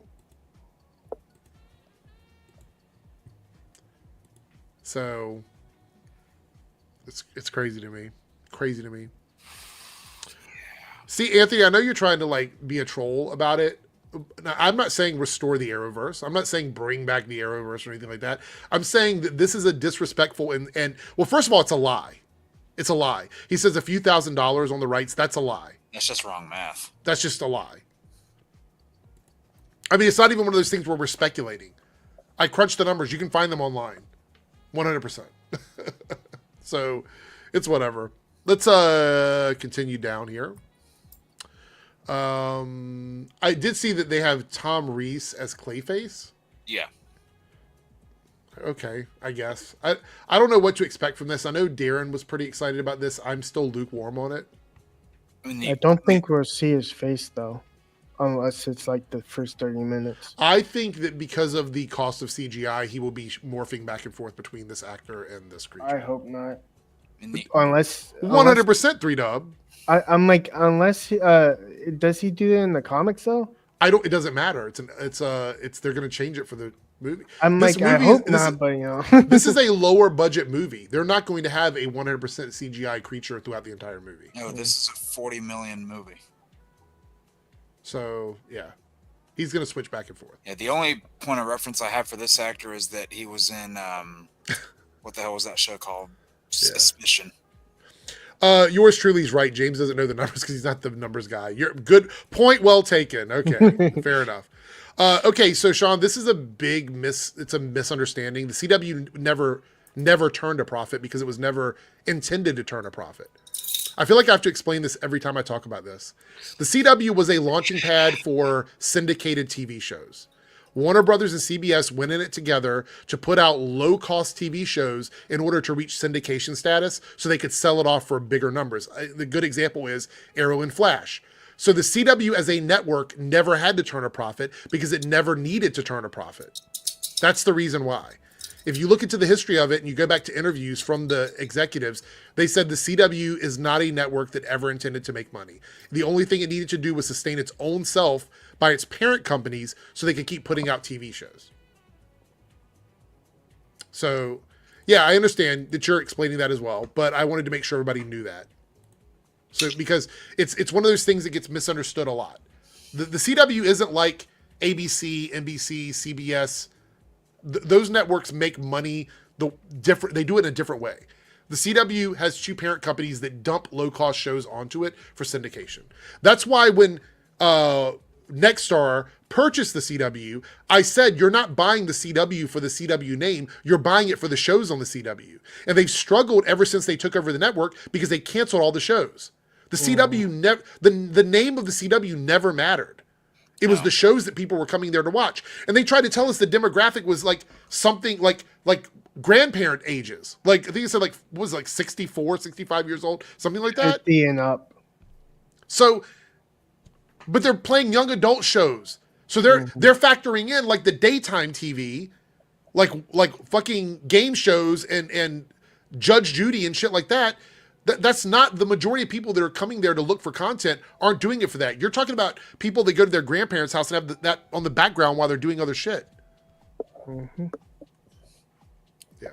So, but Sean, that's not true though.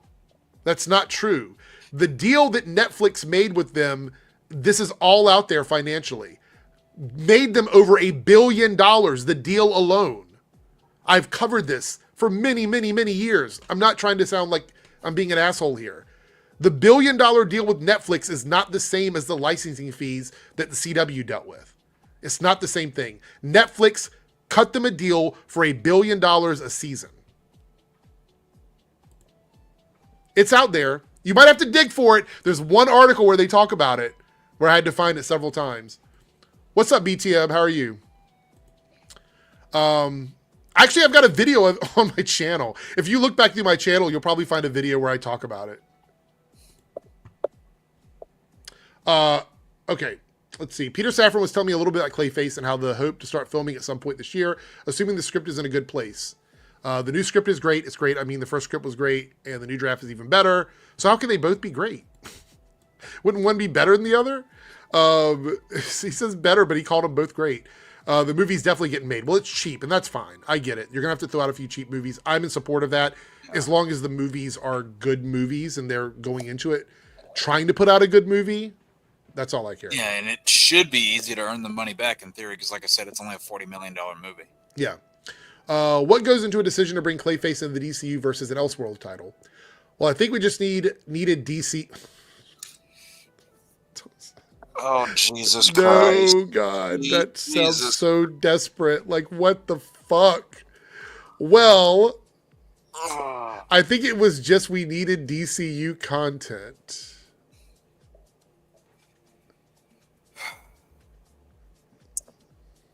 Not gonna rage. Not gonna rage. I'm gonna keep reading because I don't know. Short Card said at least he's honest. You know what, Short Card? That is a nice way of putting it. We're gonna move on from that statement. Yeah, Mike Flanagan. Mike Flanagan is somebody who I've been friendly with for a long time, and he wrote me about Clayface. He texted me about it really early on in my DC journey. Just being honest, I did not think it was something that was going to happen, but he came in, he pitched the idea, and I was like, oh shit, that's cool. It's a bloody horror movie. It's a horror movie that, like any cool body horror movie. So, like, I mean, I'm trying to think, like, how would that work in a DC? I mean, I get it. Clayface, if you think about it, Clayface's powers are pretty gross, honestly. And he is a monster. But he's in the DCU. So my question is, are we ever going to see him used somewhere else? Like, is he going to be used in a Batman movie, whereas it's body horror in a Batman movie? One that's going to be in the DCU? I would have seen that more fitting to something in the Batman. But that's what I'm saying. Like I feel like that would fit more into the Matt Reeves Batman world. Because think about this. We talked about it earlier about the family-friendly versus like rated R stuff or whatever. If Clayface is going to be, and I'm assuming it's going to be a rated R movie. I'm assuming. Maybe PG-13, but most likely rated R if it's body horror. If you're going body horror, then yeah, probably. So I feel like if the movie's going to be that, and you're going to see blood and skin peeling off and all this other stuff, how are you going to put that in a family-friendly Batman movie? I mean, granted, they managed to make Multiverse of Madness PG-13. I guess. You're right.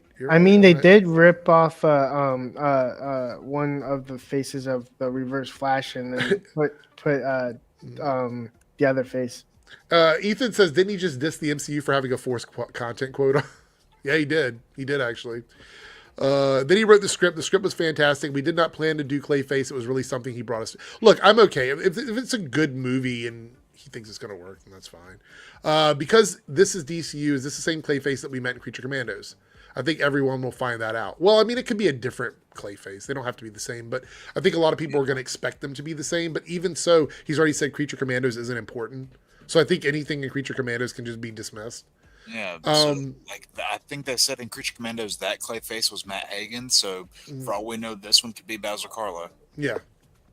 In terms of the timeline for Gods and Monsters phase, Superman is shot and coming out this year. Peacemaker Season 2 coming out this year. Supergirl is wrapped. Clayface is going to be filmed. What's the next project that's closest to starting principal photography? He goes, I'm about to wrap Peacemaker. Peacemaker and Superman are both going to end up being sound mixed and color timed at about the same time in the next 2 weeks. So they're done then. They're both done because of the timing of this. We're going to see early episodes of that soon. Lanterns is halfway through filming. We're going to see early episodes of that soon. There's another TV show that's my favorite thing in all of this that hopefully is getting made soon. It's just my favorite thing. And then there's this movie. Oh, shit. I don't know what I'm allowed to say. What you're allowed to say. You're the head of the fucking You make studio. that distinction. Aren't you the person that makes that decision? What the fuck? But there's a couple other movies that are being written, one of which is pretty good shape, another which is kind of close to the start. But we feel positive about that. And then there's a thing I'm writing, which I think is okay. God, this is... Hold on. Damn it, James. Let me read through... God. Let me read through this again, okay? I'm going to relay it. All right, this is like, imagine this is him talking to the interview. And then there's this TV show. It's my favorite thing in all of this that's hopefully getting made soon. It's just my favorite thing. And then there's this movie. Oh shit. I don't know if I'm allowed to say that or not. But There's a couple other movies that are being written, one of which is in pretty good shape. Another which is kind of closer to the start, but then feel positive about it. And there's a thing I'm writing, which I think is okay. So that will be the next thing after Clayface. It's not 100% certain, but it's pretty certain. Like, literally, that is the longest run-on thought I've seen in this whole interview. And he throws away the thing that he's doing. Is like, there's something I'm doing that's, it's fine. But it's like, why are you doing this? And honestly, Jake Sally has a point there. Like, he is talking like a filmmaker, not a studio head, and I think that's going to be something that screws them here, because it's one of the many issues that happened whenever they wanted to, push Zack Snyder in to be the head of their thing. Zack Snyder's a filmmaker; he's not a studio head. Right. Same thing. James Gunn is a filmmaker. I think DC really needed somebody like Feige who has involvement in the production of the movies, but isn't a filmmaker. I think it's really interesting. I don't necessarily think James is the wrong person for the job. I actually like the idea of like a James Gunn style world, but the problem is, and this is what I said from the beginning, how are you going to be creative as an individual director and projects you're doing, but also oversee everything everybody else is doing? Because aren't you going to be working, like, I would assume James Gunn is going to be working on at least one or two things a year, every year, as one of the creative people in DC Studios, right? But he's also got to oversee the projects. So is James going to get tired of like doing this stuff, like, and want to do other things, like other types of movies? This was my concern from the beginning, was as a filmmaker, because like Kevin Feige doesn't make movies, right? No. Kevin Feige is the guy that like lines everything up and makes it all work. James Gunn is sort of filling that role, slashing out the side that does the money stuff and everything, finances. But as a director and a filmmaker, at some point, is he going to want to do something that isn't DC? And if he does, how is that going to work? Does he take a break from running DC Studios to go away for like 2 or 3 months to make another movie? Yeah, or will there be like some sort of conflict of interest? I don't know. I don't know either. Anyway, just a thought that crossed my mind. How much of these undisclosed titles are things that have already been announced versus things that haven't?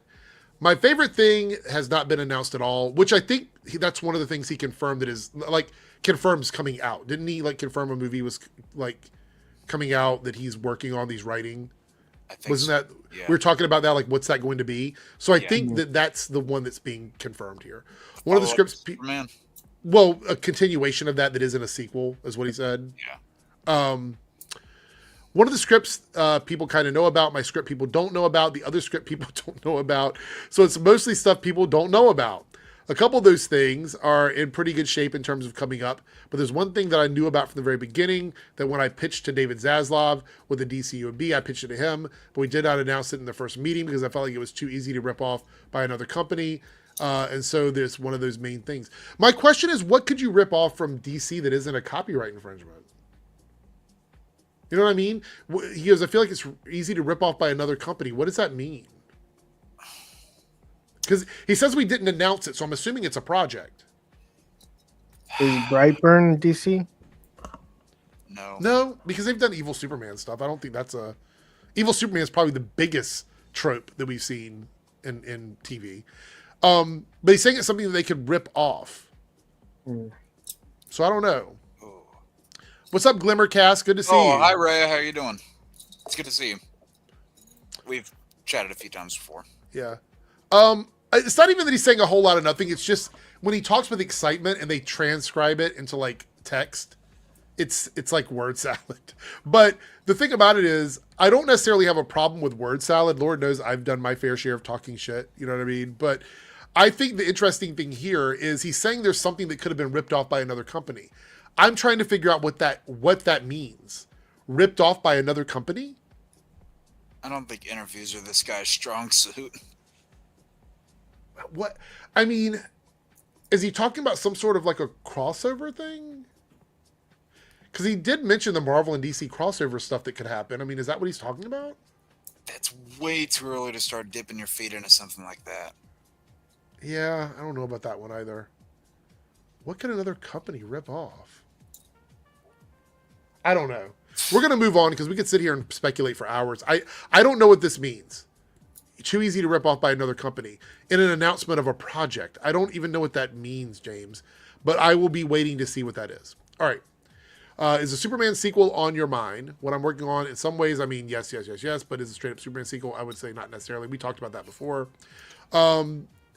Is there anything more you could say about this mystery project that you're writing next? Is this the project you'll direct next? Well, I always leave saying I'm going to direct something until I'm actually done with the screenplay. And I say, yeah, I want to do this, but it's probably what I'll direct. Yeah, probably, to be totally realistic. Yes, probably. All right. A lot of words. All right, here we go. For a long time, Guillermo del Toro wanted to make a Justice League Dark project. Just knowing your sensibilities and what you're into personally in comic books, it felt like this might be up your alley. He says, and I love Guillermo. We own a movie theater together, by the way. Guillermo's never said that to me. I hear all these things about Guillermo. Guillermo would love to do Justice League Dark. Well, Guillermo's never said that to me. Just let Steven Spielberg do his Black Hawks movie that he wants to do. Steven Spielberg, who I love above anyone else, has never said that to me. So these things get blown out of proportion. Years and years ago, I said I wanted to make a Thunderbolts movie. I was in a convention somewhere, and somebody asked me, what did I want to do that wasn't Guardians of the Galaxy? I said Thunderbolts. And for years and years, it's like James Gunn should be allowed to make his Thunderbolts movie. I have a million things that I thought and I wanted to do in certain moments. Didn't he say he had a famous director attached to a project too? Could that be Steven Spielberg? I don't think so. I can't see Steven Spielberg doing something in the DCU. Sorry. I mean, maybe, but I don't see it happening. No, I just don't see that. What's interesting about this one is this is a lot of nothing. This is a nothing answer. The only thing I got out of this is that Guillermo del Toro's never told him what he wanted to do a Justice League Dark movie, but it seems to me like he might be hiding the fact that there might be something with del Toro down the road. That's what it sounds like to me, because there's a lot of nothing in that one. All right. I also wanted to ask you about the Sergeant Rock with the information flying out there. Could you set the record straight in terms of where it is? He goes, I feel like we're in a pretty good place. We're still moving forward, but it's not going to be, what would Peter want me to say here? So it's still moving forward. Yeah, right now, it wasn't exactly where I wanted it to be creatively, so it needs to change a little bit. I said to Darren, and I wish he was here right now, that this movie is more complicated than just a period piece war film. I said that. That was my opinion on this. G.I. Robot in a movie like this is going to be difficult. And I think they want G.I. Robot in it. So I think that's what they mean creatively. I'm going to go out on a limb here and say I think that's what they mean by creatively. So is Peter ahead of James Gunn or equal? Peter signs off on the budgets and things like that. Okay. So chances are creatively it would have cost either too much money for what they wanted to do, or they didn't come to like an agreement on what the film was going to be. And they weren't going to write any checks until they did. That's the only thing I can think of. So they're co-heads of it. Yeah. So they sit down and they have little meetings every day, I guess, talking about like where everything is. But I will say Sergeant Rock needs to be a cheaper movie. It needs to be in that budget range of like Clayface. So Ray, I see your point there with Guillermo del Toro and Swamp Thing, but honestly, ever since they said Mangold was attached to that, it's like, okay, now I really want to see what he does with that. I still wouldn't mind Del Toro doing something, but I would love to see Del Toro do. If he's not going to do a Justice League Dark, I would love to see him do something in like the magic world of DC, like something magical. Constantine would be good. A Del Toro Constantine movie. I doubt this character would get anything. Or Zatanna. I doubt this character would get anything on his own, but I want to see him tackle Etrigan. I was going to say, do you want to say it at the same time? Because I knew you were going to say the same thing I was going to say. Oh, okay. That would be a tough movie because everything would rhyme in the fucking movie. Everything would be like a rhyming statement. It would be hilarious. Yeah, that would be. So, Ethan, I don't think it's the only complicated thing, but I do feel like that's closer to what I was saying. Like, they clearly want the movie to be something more than just a war period piece movie. Clearly, because the budget was, if you're just going to do a war film, you can do it for less than $40 million. Yeah, it's not expensive at all. I mean, in regards to budget standards, it's not. Yeah. It says here, Paradise Lost. Paradise Lost is moving along. It's slow moving, but it's moving. And yeah, I really love that project a lot. We don't really know anything about that. As long as it's moving along, that's basically what we know about it. Yeah, but I mean, like, this just doesn't say a lot about it. But he goes here and say, what is that really directly connected to your larger plans for Wonder Woman in the space? Yes, well, yes and no. Wonder Woman is a separate thing. We're working on Wonder Woman. Wonder Woman is being written right now. But do we know who's writing Wonder Woman? No, It's not that's been not revealed yet whiting. officially. So it's different. I mean, not. Oh Jesus. Okay, let me read this now and try to untangle this one. Yes. Well, yes and no. Wonder Woman's a separate thing.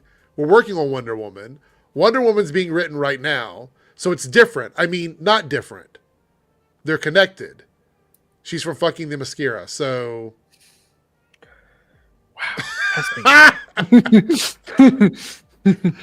Oh my gosh. I love James Gunn for these interviews sometimes because they're so batshit that it's like trying to like you need a cipher for what he's saying because it's so crazy. Like that he's not prepared for the questions. So what he's saying here is like, he goes, well, it's James Gunn. Yes, well, yes and no. Wonder Woman's a separate thing. We're working on Wonder Woman. Wonder Woman's being written right now, so it's different. I mean, not different. They're connected. She's from fucking the mascara, so that's the way he said that. So that's the way it would sound with us, you know. Great acting skills. I need an aspirin the size of Manhattan after reading this. All right, here we go. She's from fucking the mascara. Yeah, that should be the tagline. Wonder Woman. She's from fucking the mascara. Put that as a subtitle. Oh my god. James Gunn must have did a line before this interview. Tony, I'm not going to confirm or deny my opinion on that one.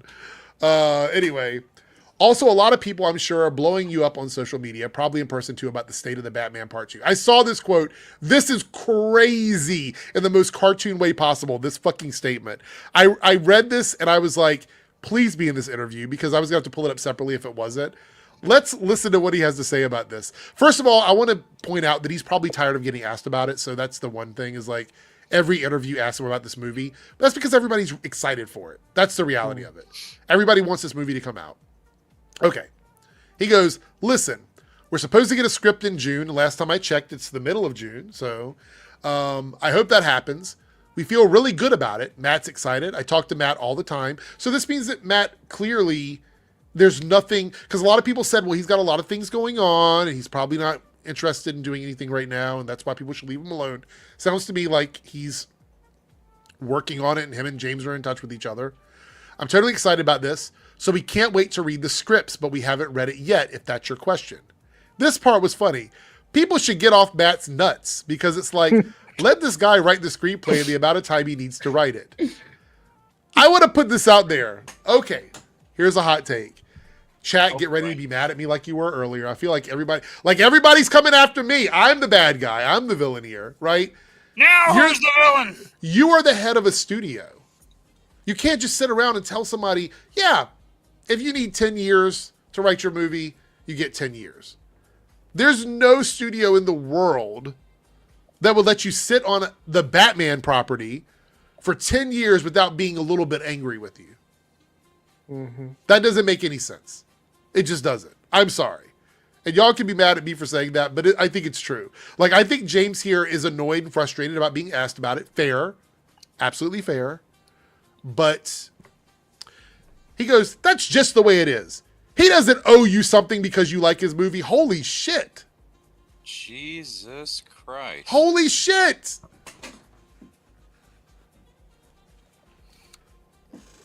Oh. Please give me your thoughts on that line you got. I need to take a moment. He doesn't owe you anything because you like his movie. Because people are excited for the movie to come out. This is his response. Let me know, like, just because you've been tasked with writing something that's part of a popular IP, also doesn't mean you can just sit around with your thumb up your ass for like 5 years just sitting on the property doing nothing with it. Just saying that. If fans are paying for the movie, you owe them the option to have a sequel. Like, it's and not wait for it for 10 years. Mm-hmm. I just want to point out we got 26 minutes left on the goal. We only need 2 super chats, teal or higher, to hit the goal. So if anybody out there in your area, whatever a teal super chat is, if we hit 2 of those, we get the goal, and then you guys, as usual, get to tell us what you want us to do. So wasn't there another one that you were doing tonight? We're not doing it because Darren's not here. Gotcha. I talked to everybody earlier, and I was like, I'm going to wait for Darren. That makes me think like this also means like Superman, like a sequel that's not a direct sequel is he doesn't owe you a sequel because you Yeah. like the movie. Oh, look, I understand James' frustration here. I get it. Like, you get asked this all the time, and I'm sure it's really fucking annoying. But to say he doesn't owe you something because you like his movie? I mean, you like his movie because of Matt, so let Matt do things the way he does. I don't think being interested... Look, this is the thing, James. I don't think people being interested in when a movie is going to come out and it being excited about the movie is forcing him to do anything. Well, Darth also does have a point there, like what happened with Joker 2. Todd Phillips didn't want to make a sequel to that movie, but it made too much money to where they couldn't make a sequel to it, so it was kind of done bad intentionally. Yeah, yes, but no. Okay, let me tell you why I would say that's different. This is a movie that Matt wants to make, presumably. Right. Todd Phillips didn't want to make a sequel to Joker.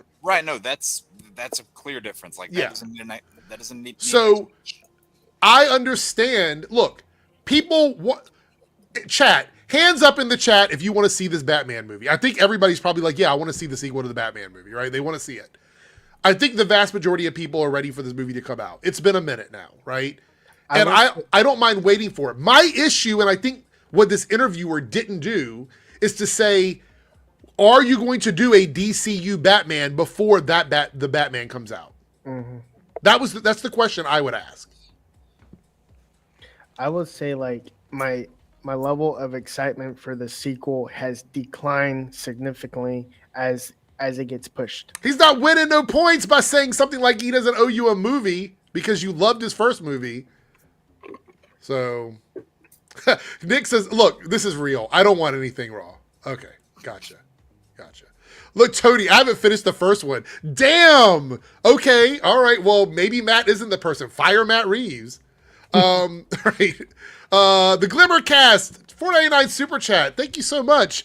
Great convo. Just want to support. Look, we should probably get you on here sometime if you're do you guys know this person? Yeah, I've talked with Rhea before. Yeah. Okay. She's nice. Maybe we should get you on sometime. Maybe one night if you're free, you could drop in. We'll pick a topic that you're interested in and come on. Join with us. Thank you for the super chat. Look, Ben says, it's like food. The more you wait, the colder it gets. It's pretty real too. No comment on that Cold one. pizza is kind of good too. Yeah. Well, you know what? Is the Batman pizza or is it like pickles and peanut butter? I'm just trying to figure out which one it is. I mean, there was a crossover with Batman and Teenage Mutant Ninja Turtles. You know. At this point, it's turning into cold, diluted, flavorless coffee.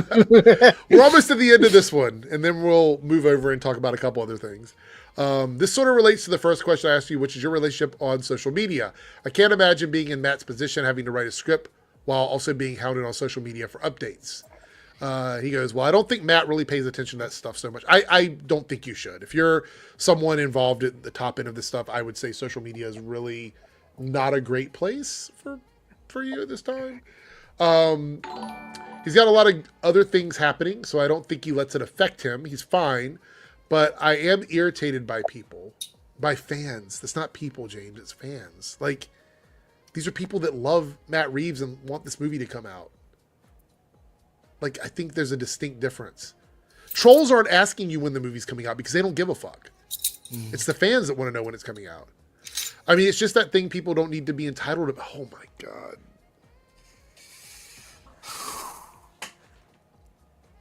Yikes. I want to be Team James, but this is not good in my opinion. All right. I mean, it's just the thing that people don't need to be entitled about. It's going to come out when he feels good about the screenplay, and Matt's not going to give me the screenplay until he feels good about the screenplay.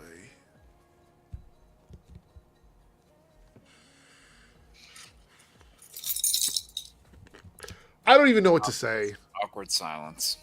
Yeah, I don't know what to say about that. And then it gets like very short here. It goes, one last question. Are there other characters who appear on Superman who have not been announced yet? Yes. I'm surprised there wasn't a long word salad response with that one. It seems like he got upset with these questions.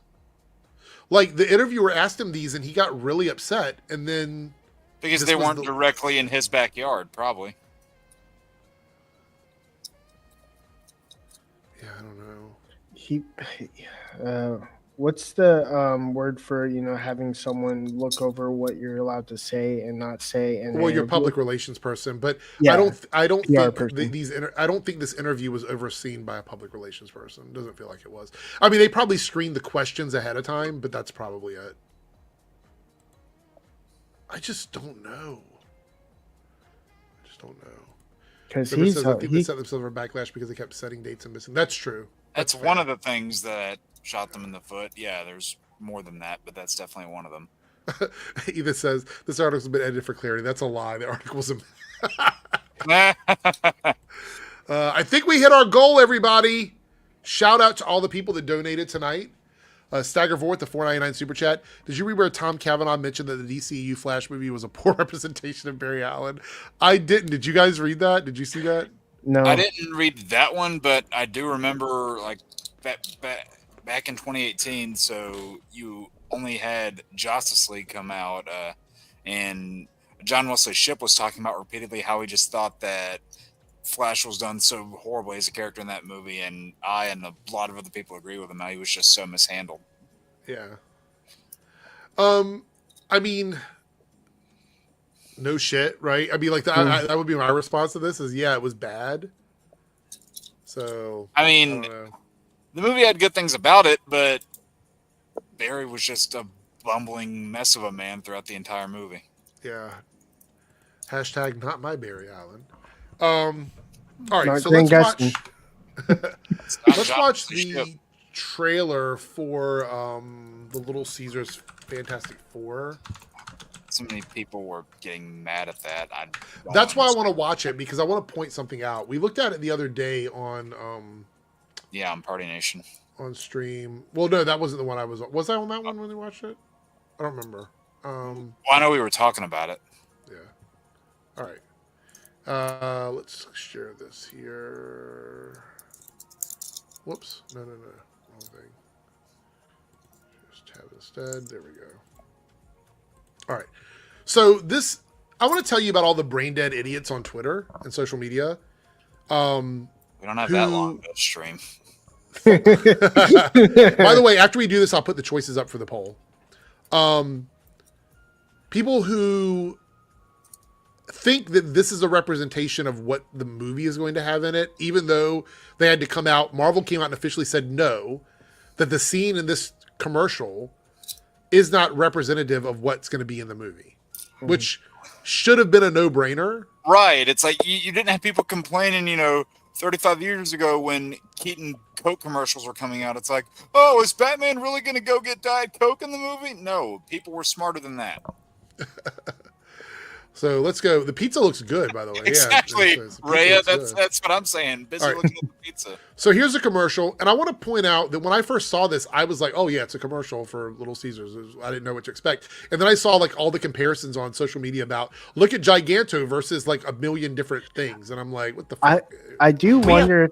I do wonder if there's going to be like product placement for like in the movie. There will not be Little Caesars product placement. Just like some sort of like I'm not saying there won't be any product placement, but there will not be a Little Caesars product placement in the movie. Maybe okay, I take that back. There might be a poster on a wall or something, but you're not going to see. Like, I guarantee you, there's going to be a car brand.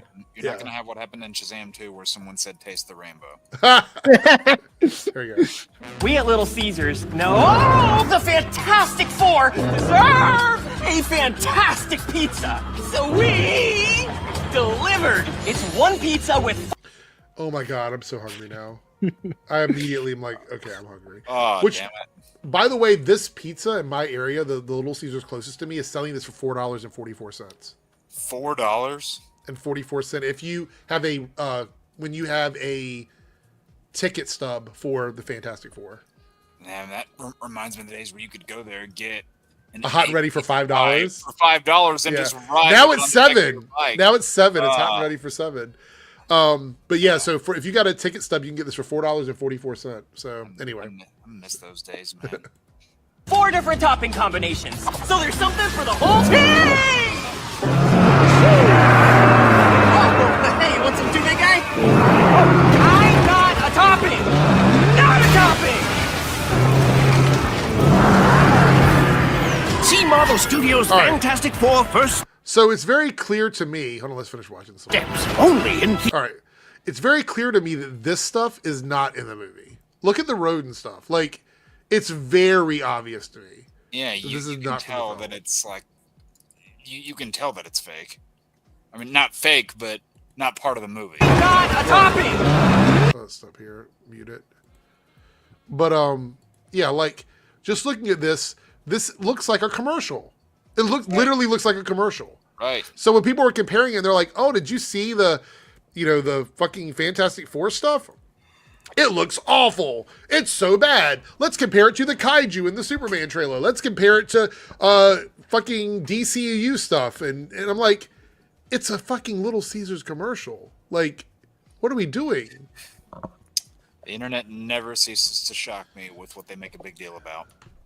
I look, even though I don't agree with the discourse around Silver Surfer and the unfinished VFX, I understand there's a conversation that people want to have around what early trailers look like. So I typically give it a little bit of a pass, even though I think people should know better. I give it a little bit of a pass. But this is a commercial, y'all. It's not a trailer. It's not an official teaser for the movie. And they're trying to sell you pizza. And it worked. I'm probably going to get a Little Caesars pizza tomorrow. But just saying, like, but yeah, I mean, like, that's the whole point of these things. Like, this is the promo stuff that we talked about that these studios need to be engaging in. Marvel is working with Little Caesars, who wants to do this crossover thing with them, and they're making it happen. We're seeing it a lot with Superman now. Superman is crossing over with a bunch of stuff. Yeah, it's like you would think that this just seems like it's normal marketing because like this is going to be one of those films that you can bring the whole family to, and typically families will share a pizza. It's a thing. It happens. So marketing just makes sense. Jose here says, I actually had the Fantastic Four pizza today. It was great.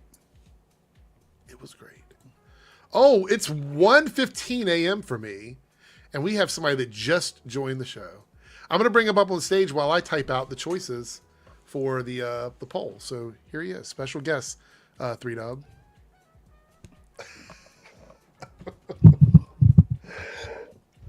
So Aren't you supposed to be sleeping right I've been now? listening to you, sexy man.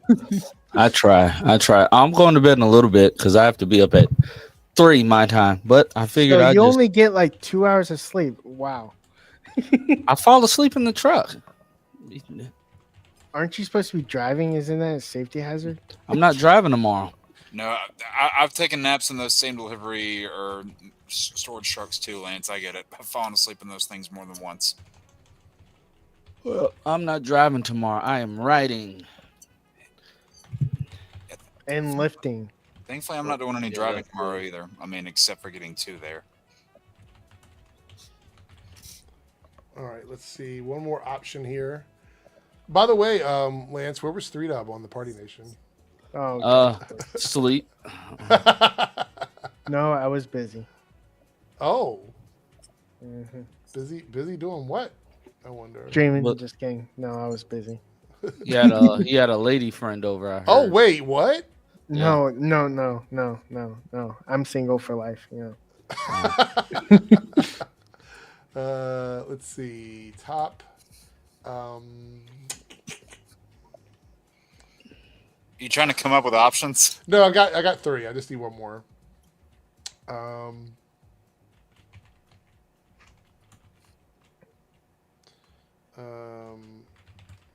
All right, here we go.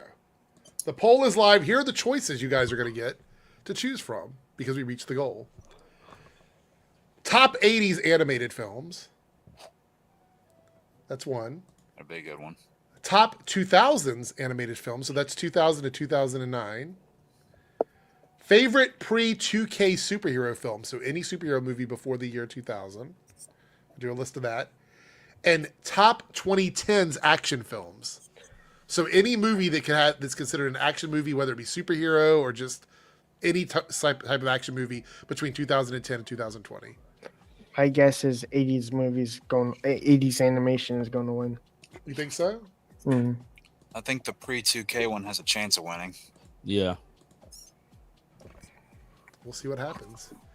So while we're doing that, let's talk about the story here, and I can't wait to hear what Lance has to say about this one. Let's see. bookmarks.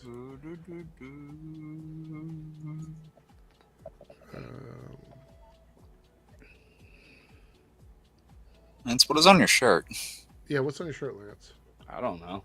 What's on your What? shirt? I think it says what? Oh, What's on your shirt? What? no, you should just looked at me and said yes. I didn't even know what it said. Oh I just grabbed his shirt. I can't. I mean, find it here. I hope it was in your house. I hope you didn't just grab it off a stranger in the street. Of course it was in my house. I think. So this is what happens when you go broke, right?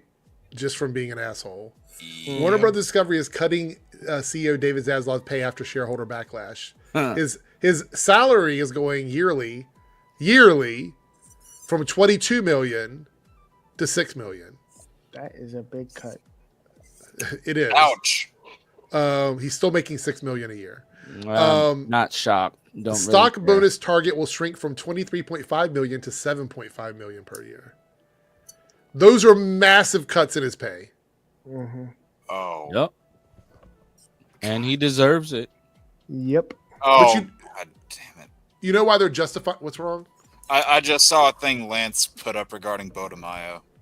Oh, yeah, he's arguing about Blade, I think, on social media. It's he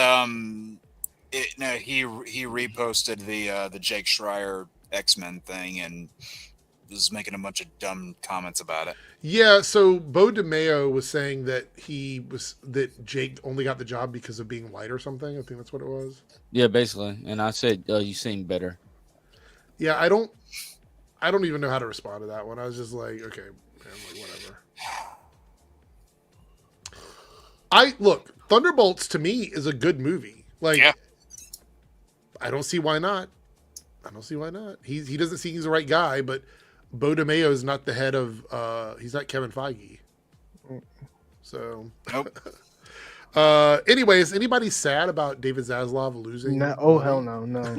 No, not at all. He should get like 500 million. Oh wait, no, 500 million? not 500 million. 500,000. Sorry. Oh, so you wanted to go even lower then? Mm-hmm. Oh no.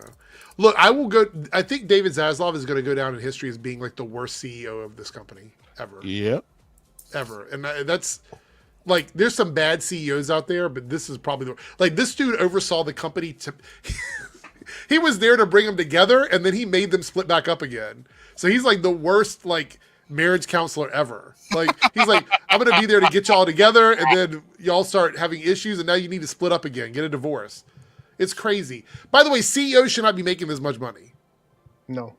That's just my take on it. Like, that is such a large amount of money, it doesn't make sense. Because this dude didn't do anything. Every decision he's made has been bad. He was making 22 million a year to make bad decisions? His first bad one was Batgirl. Come on, y'all. Like, for real? All right, we talked about this in Lance's stream. We actually talked about it in my stream as well.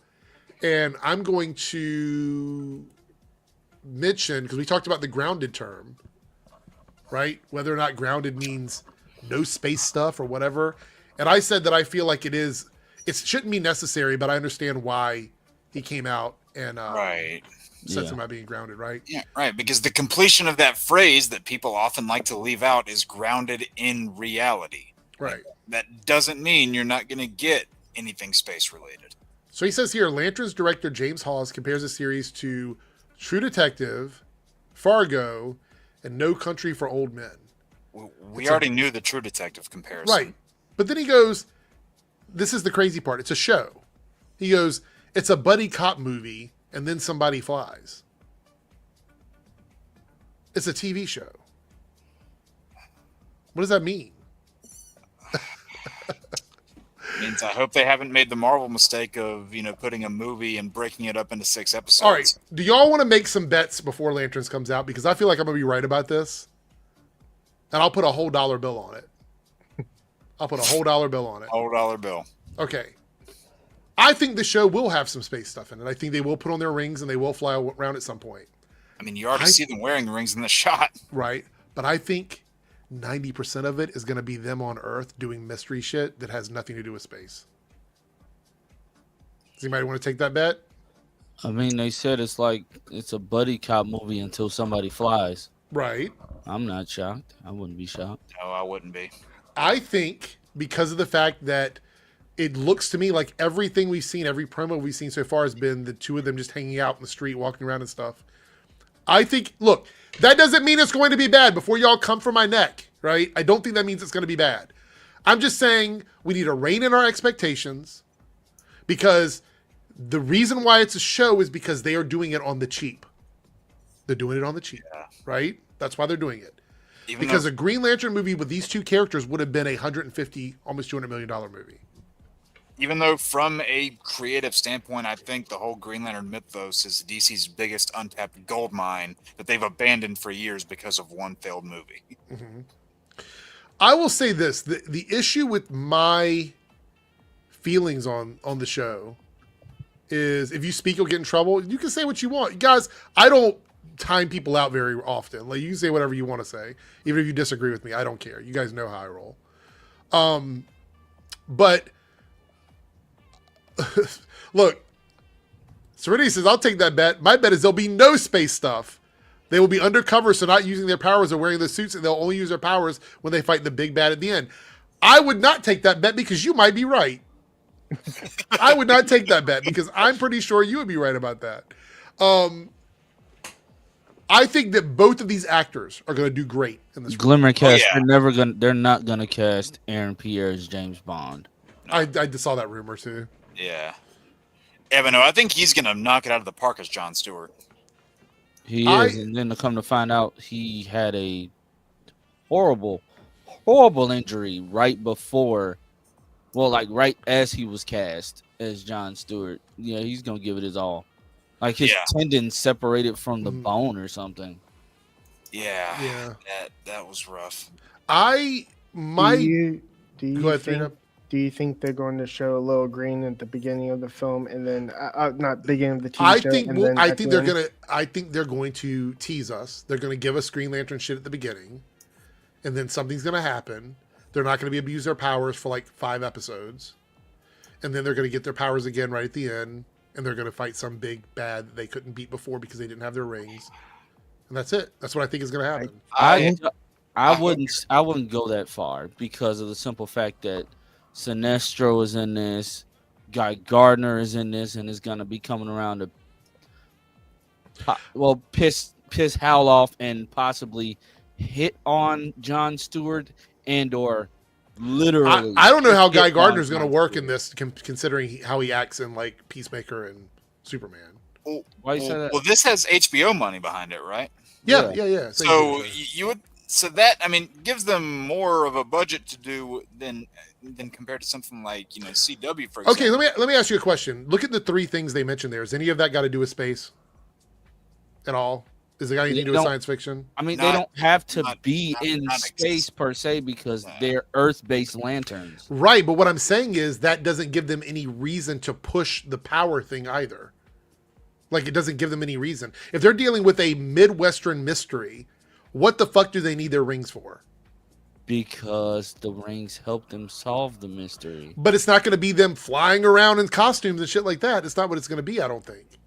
But they're still going to be in... I don't necessarily... And I've said this before. Half the CW shows wasn't them running around in costume 99% of the time, and we were fine with that. Yeah, you saw them in just their Peacemaker rooftops. Went episodes at a time without him being in his costume, but we were fine with that. Yeah. Oh, I'm not saying that it won't be good. That's not my stance at all. I'm saying that they're incentivized to make it more earthbound than what it probably would be in the comic books because of it being a TV show. Hey, Earthbound. Not grounded. Grounded and earthbound are 2 different things. I think making them like earthbound characters is different. And I understand what you're saying, Lance, about them being like characters from Earth, but this is the fucking Green Lanterns. This is the one franchise that you can justify being in space. They're space cops.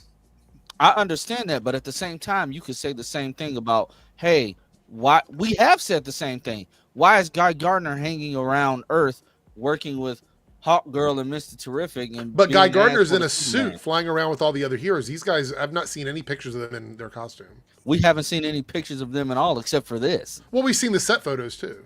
There's set photos Barely. of them. Yeah, but none of them have shown them in suits or anything. I think that this, based on the 3 shows they mentioned there, True Detective, Fargo, No Country for Old Men, it would be weird for that to be the inspiration and them to be in spandex. That would be weird. I don't think they're going to be in spandex 24/7, but at the same time, I still don't have a problem with these characters exploring something else, especially if this is Jon Stewart's first time. I don't think Jon Stewart doesn't have the ring probably until Middle of the season. Who does he get his ring from? Because remember, think about it, in comic book lore, they all pass their rings on to each other. They don't all have them at the same time. The ring comes from Hal. Yeah. The ring comes You're from right. Hal, which You're was right. originally meant for Guy. Yeah. Which is why I think all 3 of these Hal Jordan gets killed off in the show. Are they? I don't can't think tell he because of gets John's. killed off either.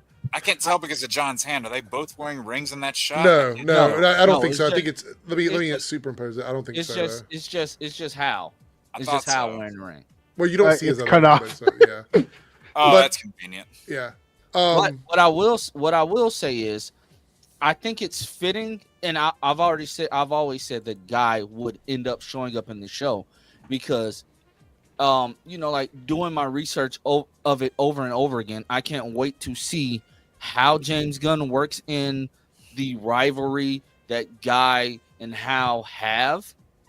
Yeah. Because anybody that knows the lore, anybody that knows the comics, they know that the ring from Abin Sur was meant for Guy. Mm-hmm. Yep.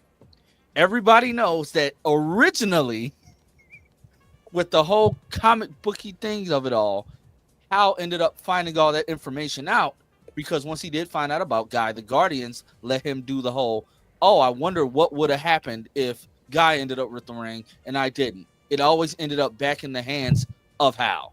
Mm-hmm. So once they finally decided to give him the ring, boom. After Hal, the ring is automatically supposed to go to John. How does this work? I want to see how they bring But that just goes back to my issue with, like, what is this show? Right? I understand. That's the fun of the mystery. I don't think so. I'm still very bummed out about what I know of this show. I'm bummed out because, like, I don't think the actors are bad, and I don't think that the idea of it being more of a grounded series where the characters are more, like, you get more from the characters. I get that part. I don't like the setting. I don't like a Midwestern mystery thing. Like, to me, that is a red fucking flag.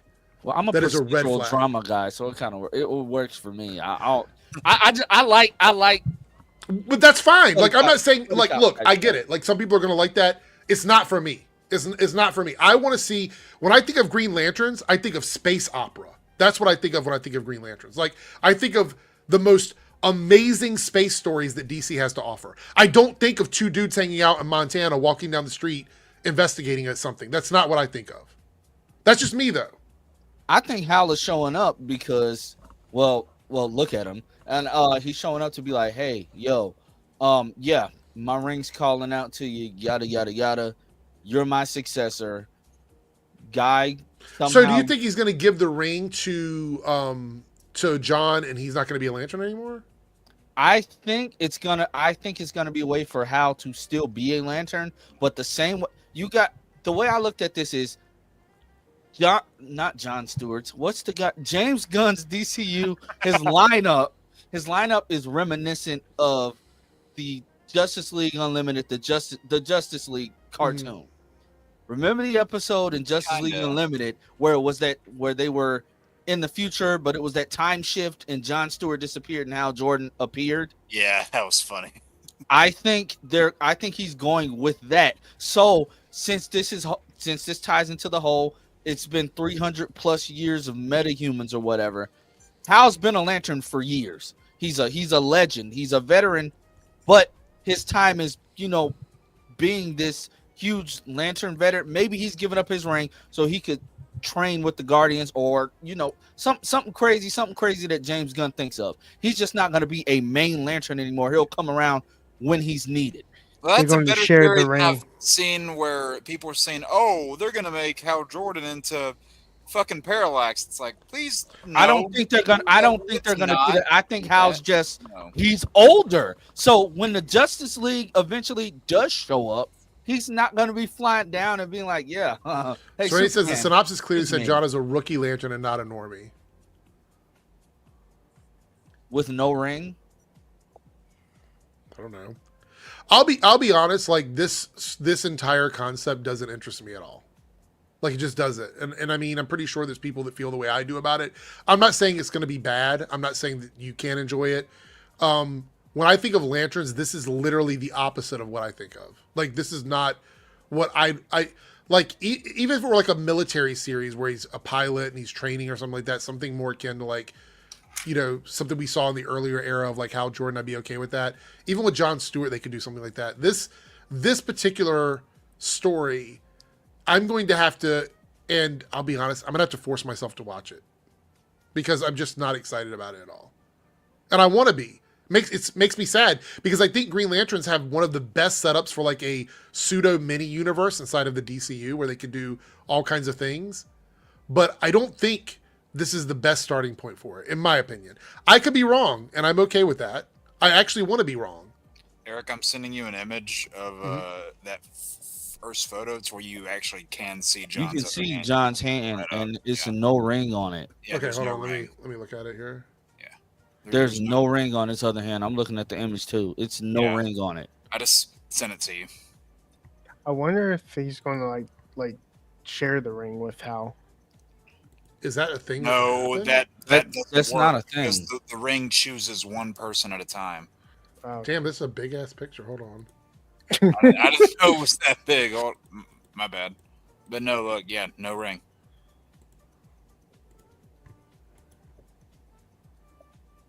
And you can see his other fingers.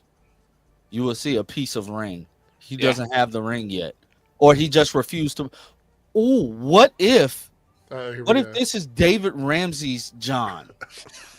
Damn it! Just with a new face. Wow. He's gonna be like, "Hey, I remember I used to work with Green Arrow. My name is John Diggle." Yeah, and I used to be Green Arrow at 1.2, but we don't like to talk about it. This isn't a bad theory. Hal's been through it. He wanted a normal life and anonymity. Now he wants John to take over. Yeah. Well, I have a hot take about the DCU as a whole after seeing the projections for the after seeing Deadline's projections for Superman's box. Oh yeah, let's pull that up. Hold on. I have a hot take, and you're not gonna like it. Some people in the comments may like it, but we didn't need that many damn trailers. No, not that, but you know, something else. I think Jake knows. I said it in the Discord earlier. Eric, this is gonna shock you, but oh yeah. hashtag restore the Snyderverse. Hashtag the Snyder cultist was right. Hashtag fire James Gunn, David Cornswet, and Rachel Brosnahan. Hashtag wallets closed. Yeah. Okay. Well, all of that. Let me read here. It says, week of pre-sales, the movie debuted at official tracking systems with official early tracking seeing its 3-day opening box office around the same range I saw after the first pre-sales, 125 to 145 million. I guess that's the U.S. box office, so that's domestic. Meaning anywhere between Guardians of the Galaxy Volume 3 and Thor Love and Thunder. We just talked about that movie earlier. But as I always say, early tracking means very little, especially for a movie so reliant on reviews and word of mouth like this one. For example, when Flash hit official early tracking in 2023, it was eyeing a 70 to 90 million opening. That was then reduced on the week of release. It had horrible word of mouth out of early screenings, and eventually the movie still managed to come below an already downgraded expectation with the 55 million debut. So although Superman's hitting tracking with such a high potential increase, news confirming the high momentum around the film. That's all it is right now until we see the level of word of mouth. No projection is even close to being set in stone. Jesus, stop this. It's just the same scene repeating. It wouldn't be in any other movie's case as well, as early tracking is not nearly as reliable as the final tracking figures. But even more so with the movie in such particular position where early reactions can literally make or break it. The potential is clearly there for a record opening for the Superman film. Marketing just needs to keep doing its thing. So he thinks the marketing needs to keep going. The film needs to be good and blow fans away, attending those July 8th screenings, going the opposite direction the Flash went. So what do you think about that? Do you think we're going to see a 125 to 145 opening for Superman? I don't know. It's hard to We tell. might. We might. It's Superman, and word of mouth is gonna push it more than anything. Honestly, it's the same thing with all these films. Word of mouth is gonna push it more than anything. With James, I mean, Jesus Christ, with Jurassic World, same thing with Fantastic Four. Like I saw you guys were looking at the pizza commercial, which is confirmed to not be in the film. That might hurt the box office. No, I think Superman's best chances to make a big impact are going to be those 2 weeks that it has before Fantastic Four comes out. You totally missed my name mess up. I called Zack Snyder Zac Efron. Wow. but I mean, at the same time, didn't these same people say week to week that Superman and Lois was gonna flop? Maybe. And these same people said, I mean, The Flash, we expected a flop. A movie dragged through development hell. I never expected it to be a financial success. It went through 4 directors? No way. People didn't expect Minecraft to be a box office smash. It's the number 1 movie of the year still. Yeah. So, I mean,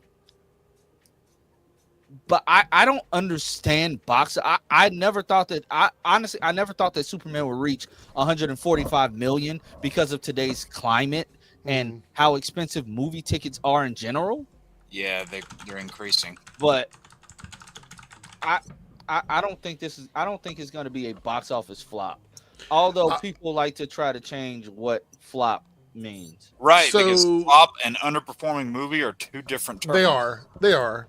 I want to say, I think if we're looking at movie trends over the years, I think Jurassic World Rebirth is going to be a bellwether movie because those movies always do like $1 billion plus or close to $1 billion. If that movie pulls in like a very low number with nothing competing with it for 2 weeks, that's a big deal. That's a big fucking deal. Yeah, because it has that 2 weeks completely free. Flash giving away tickets was a big mistake too. Yeah, that too. Flash was giving away tickets. Flash was showing the entire movie. The most Superman did today was show 30 minutes of footage to people in the Philippines. But they got good reactions from people. I heard that it was well received. So. They said the flying looked amazing, and we talked about that yesterday. A lot of just because you aren't used to seeing something doesn't automatically make it bad. Right. I don't know. Jake didn't like the flying though. I've seen that style of flying before, and it just doesn't really sit right. It's not and that's what I'm saying. It's not the style of flying. At the same, I don't like the fisheye thing either. But those type of lenses, when you put anything dead on somebody's face, it's gonna distort the way their face looks. I mean, wow. Is that? I think that's. You look just like David Cornsweet right there. Yeah, right. Yeah, well, take the glasses off. There might be Superman sitting in that chair. No, Superman's behind me. I think I'm sitting on Superman's lap. No, Valzada's from this angle. No, Valzada's like in the chair. Oh yeah. Oh but yeah, God. like we just gotta be easy. Bro, looking at the release schedule, I want to reiterate what we got coming up. So July 2nd is Jurassic World Rebirth. I'm going to see it. Is anybody else on the panel going to see it?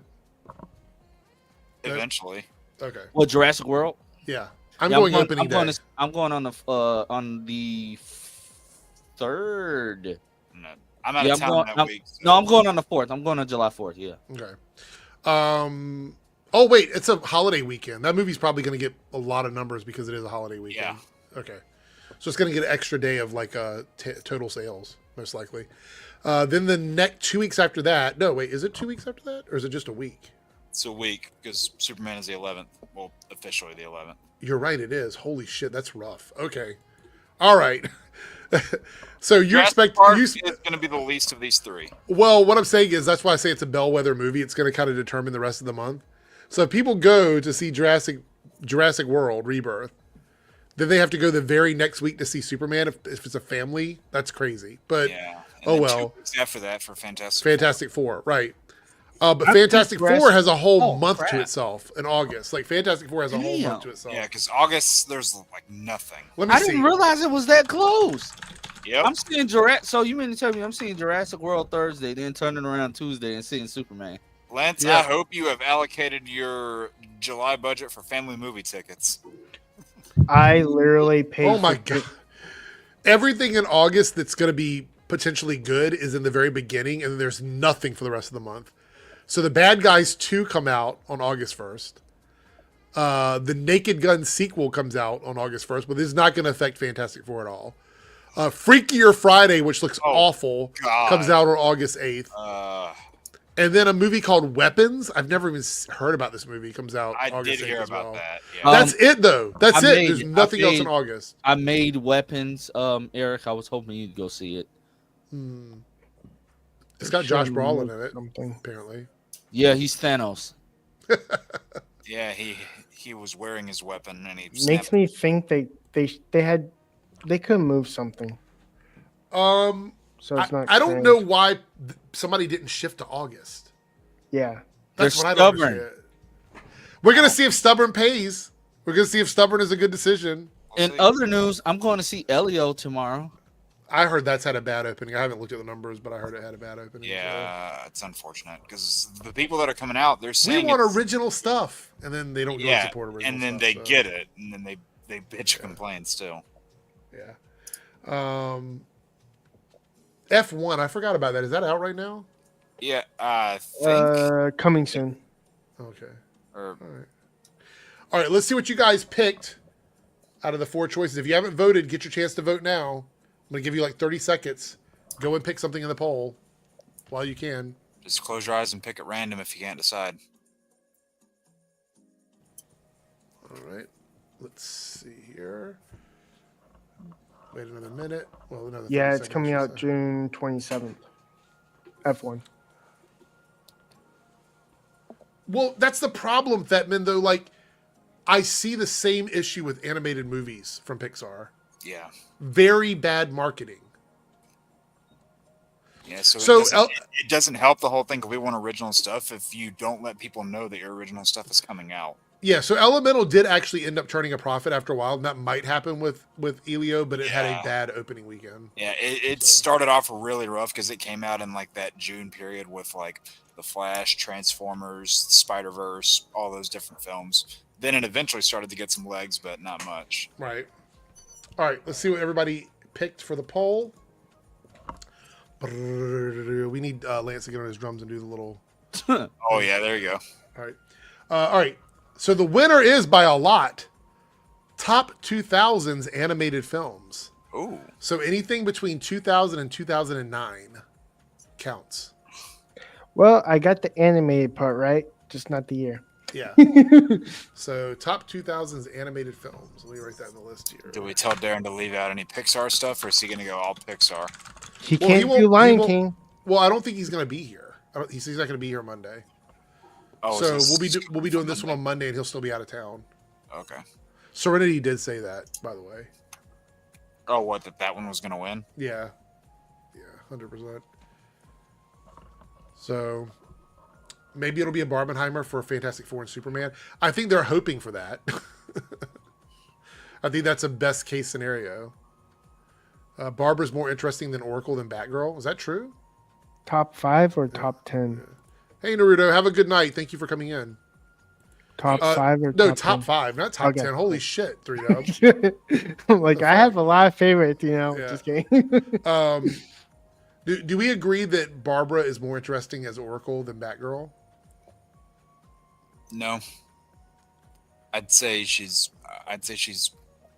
You don't really separate her characters like that. I mean, that's not the same thing as saying somebody like Jason is more interesting as Red Hood than he is as Robin, because Batgirl actually goes through development whenever she, gets paralyzed, goes through her whole process of being Oracle. I'm not mentioning the stupid thing that DC did where they just magically healed her. That was fucking dumb. Right.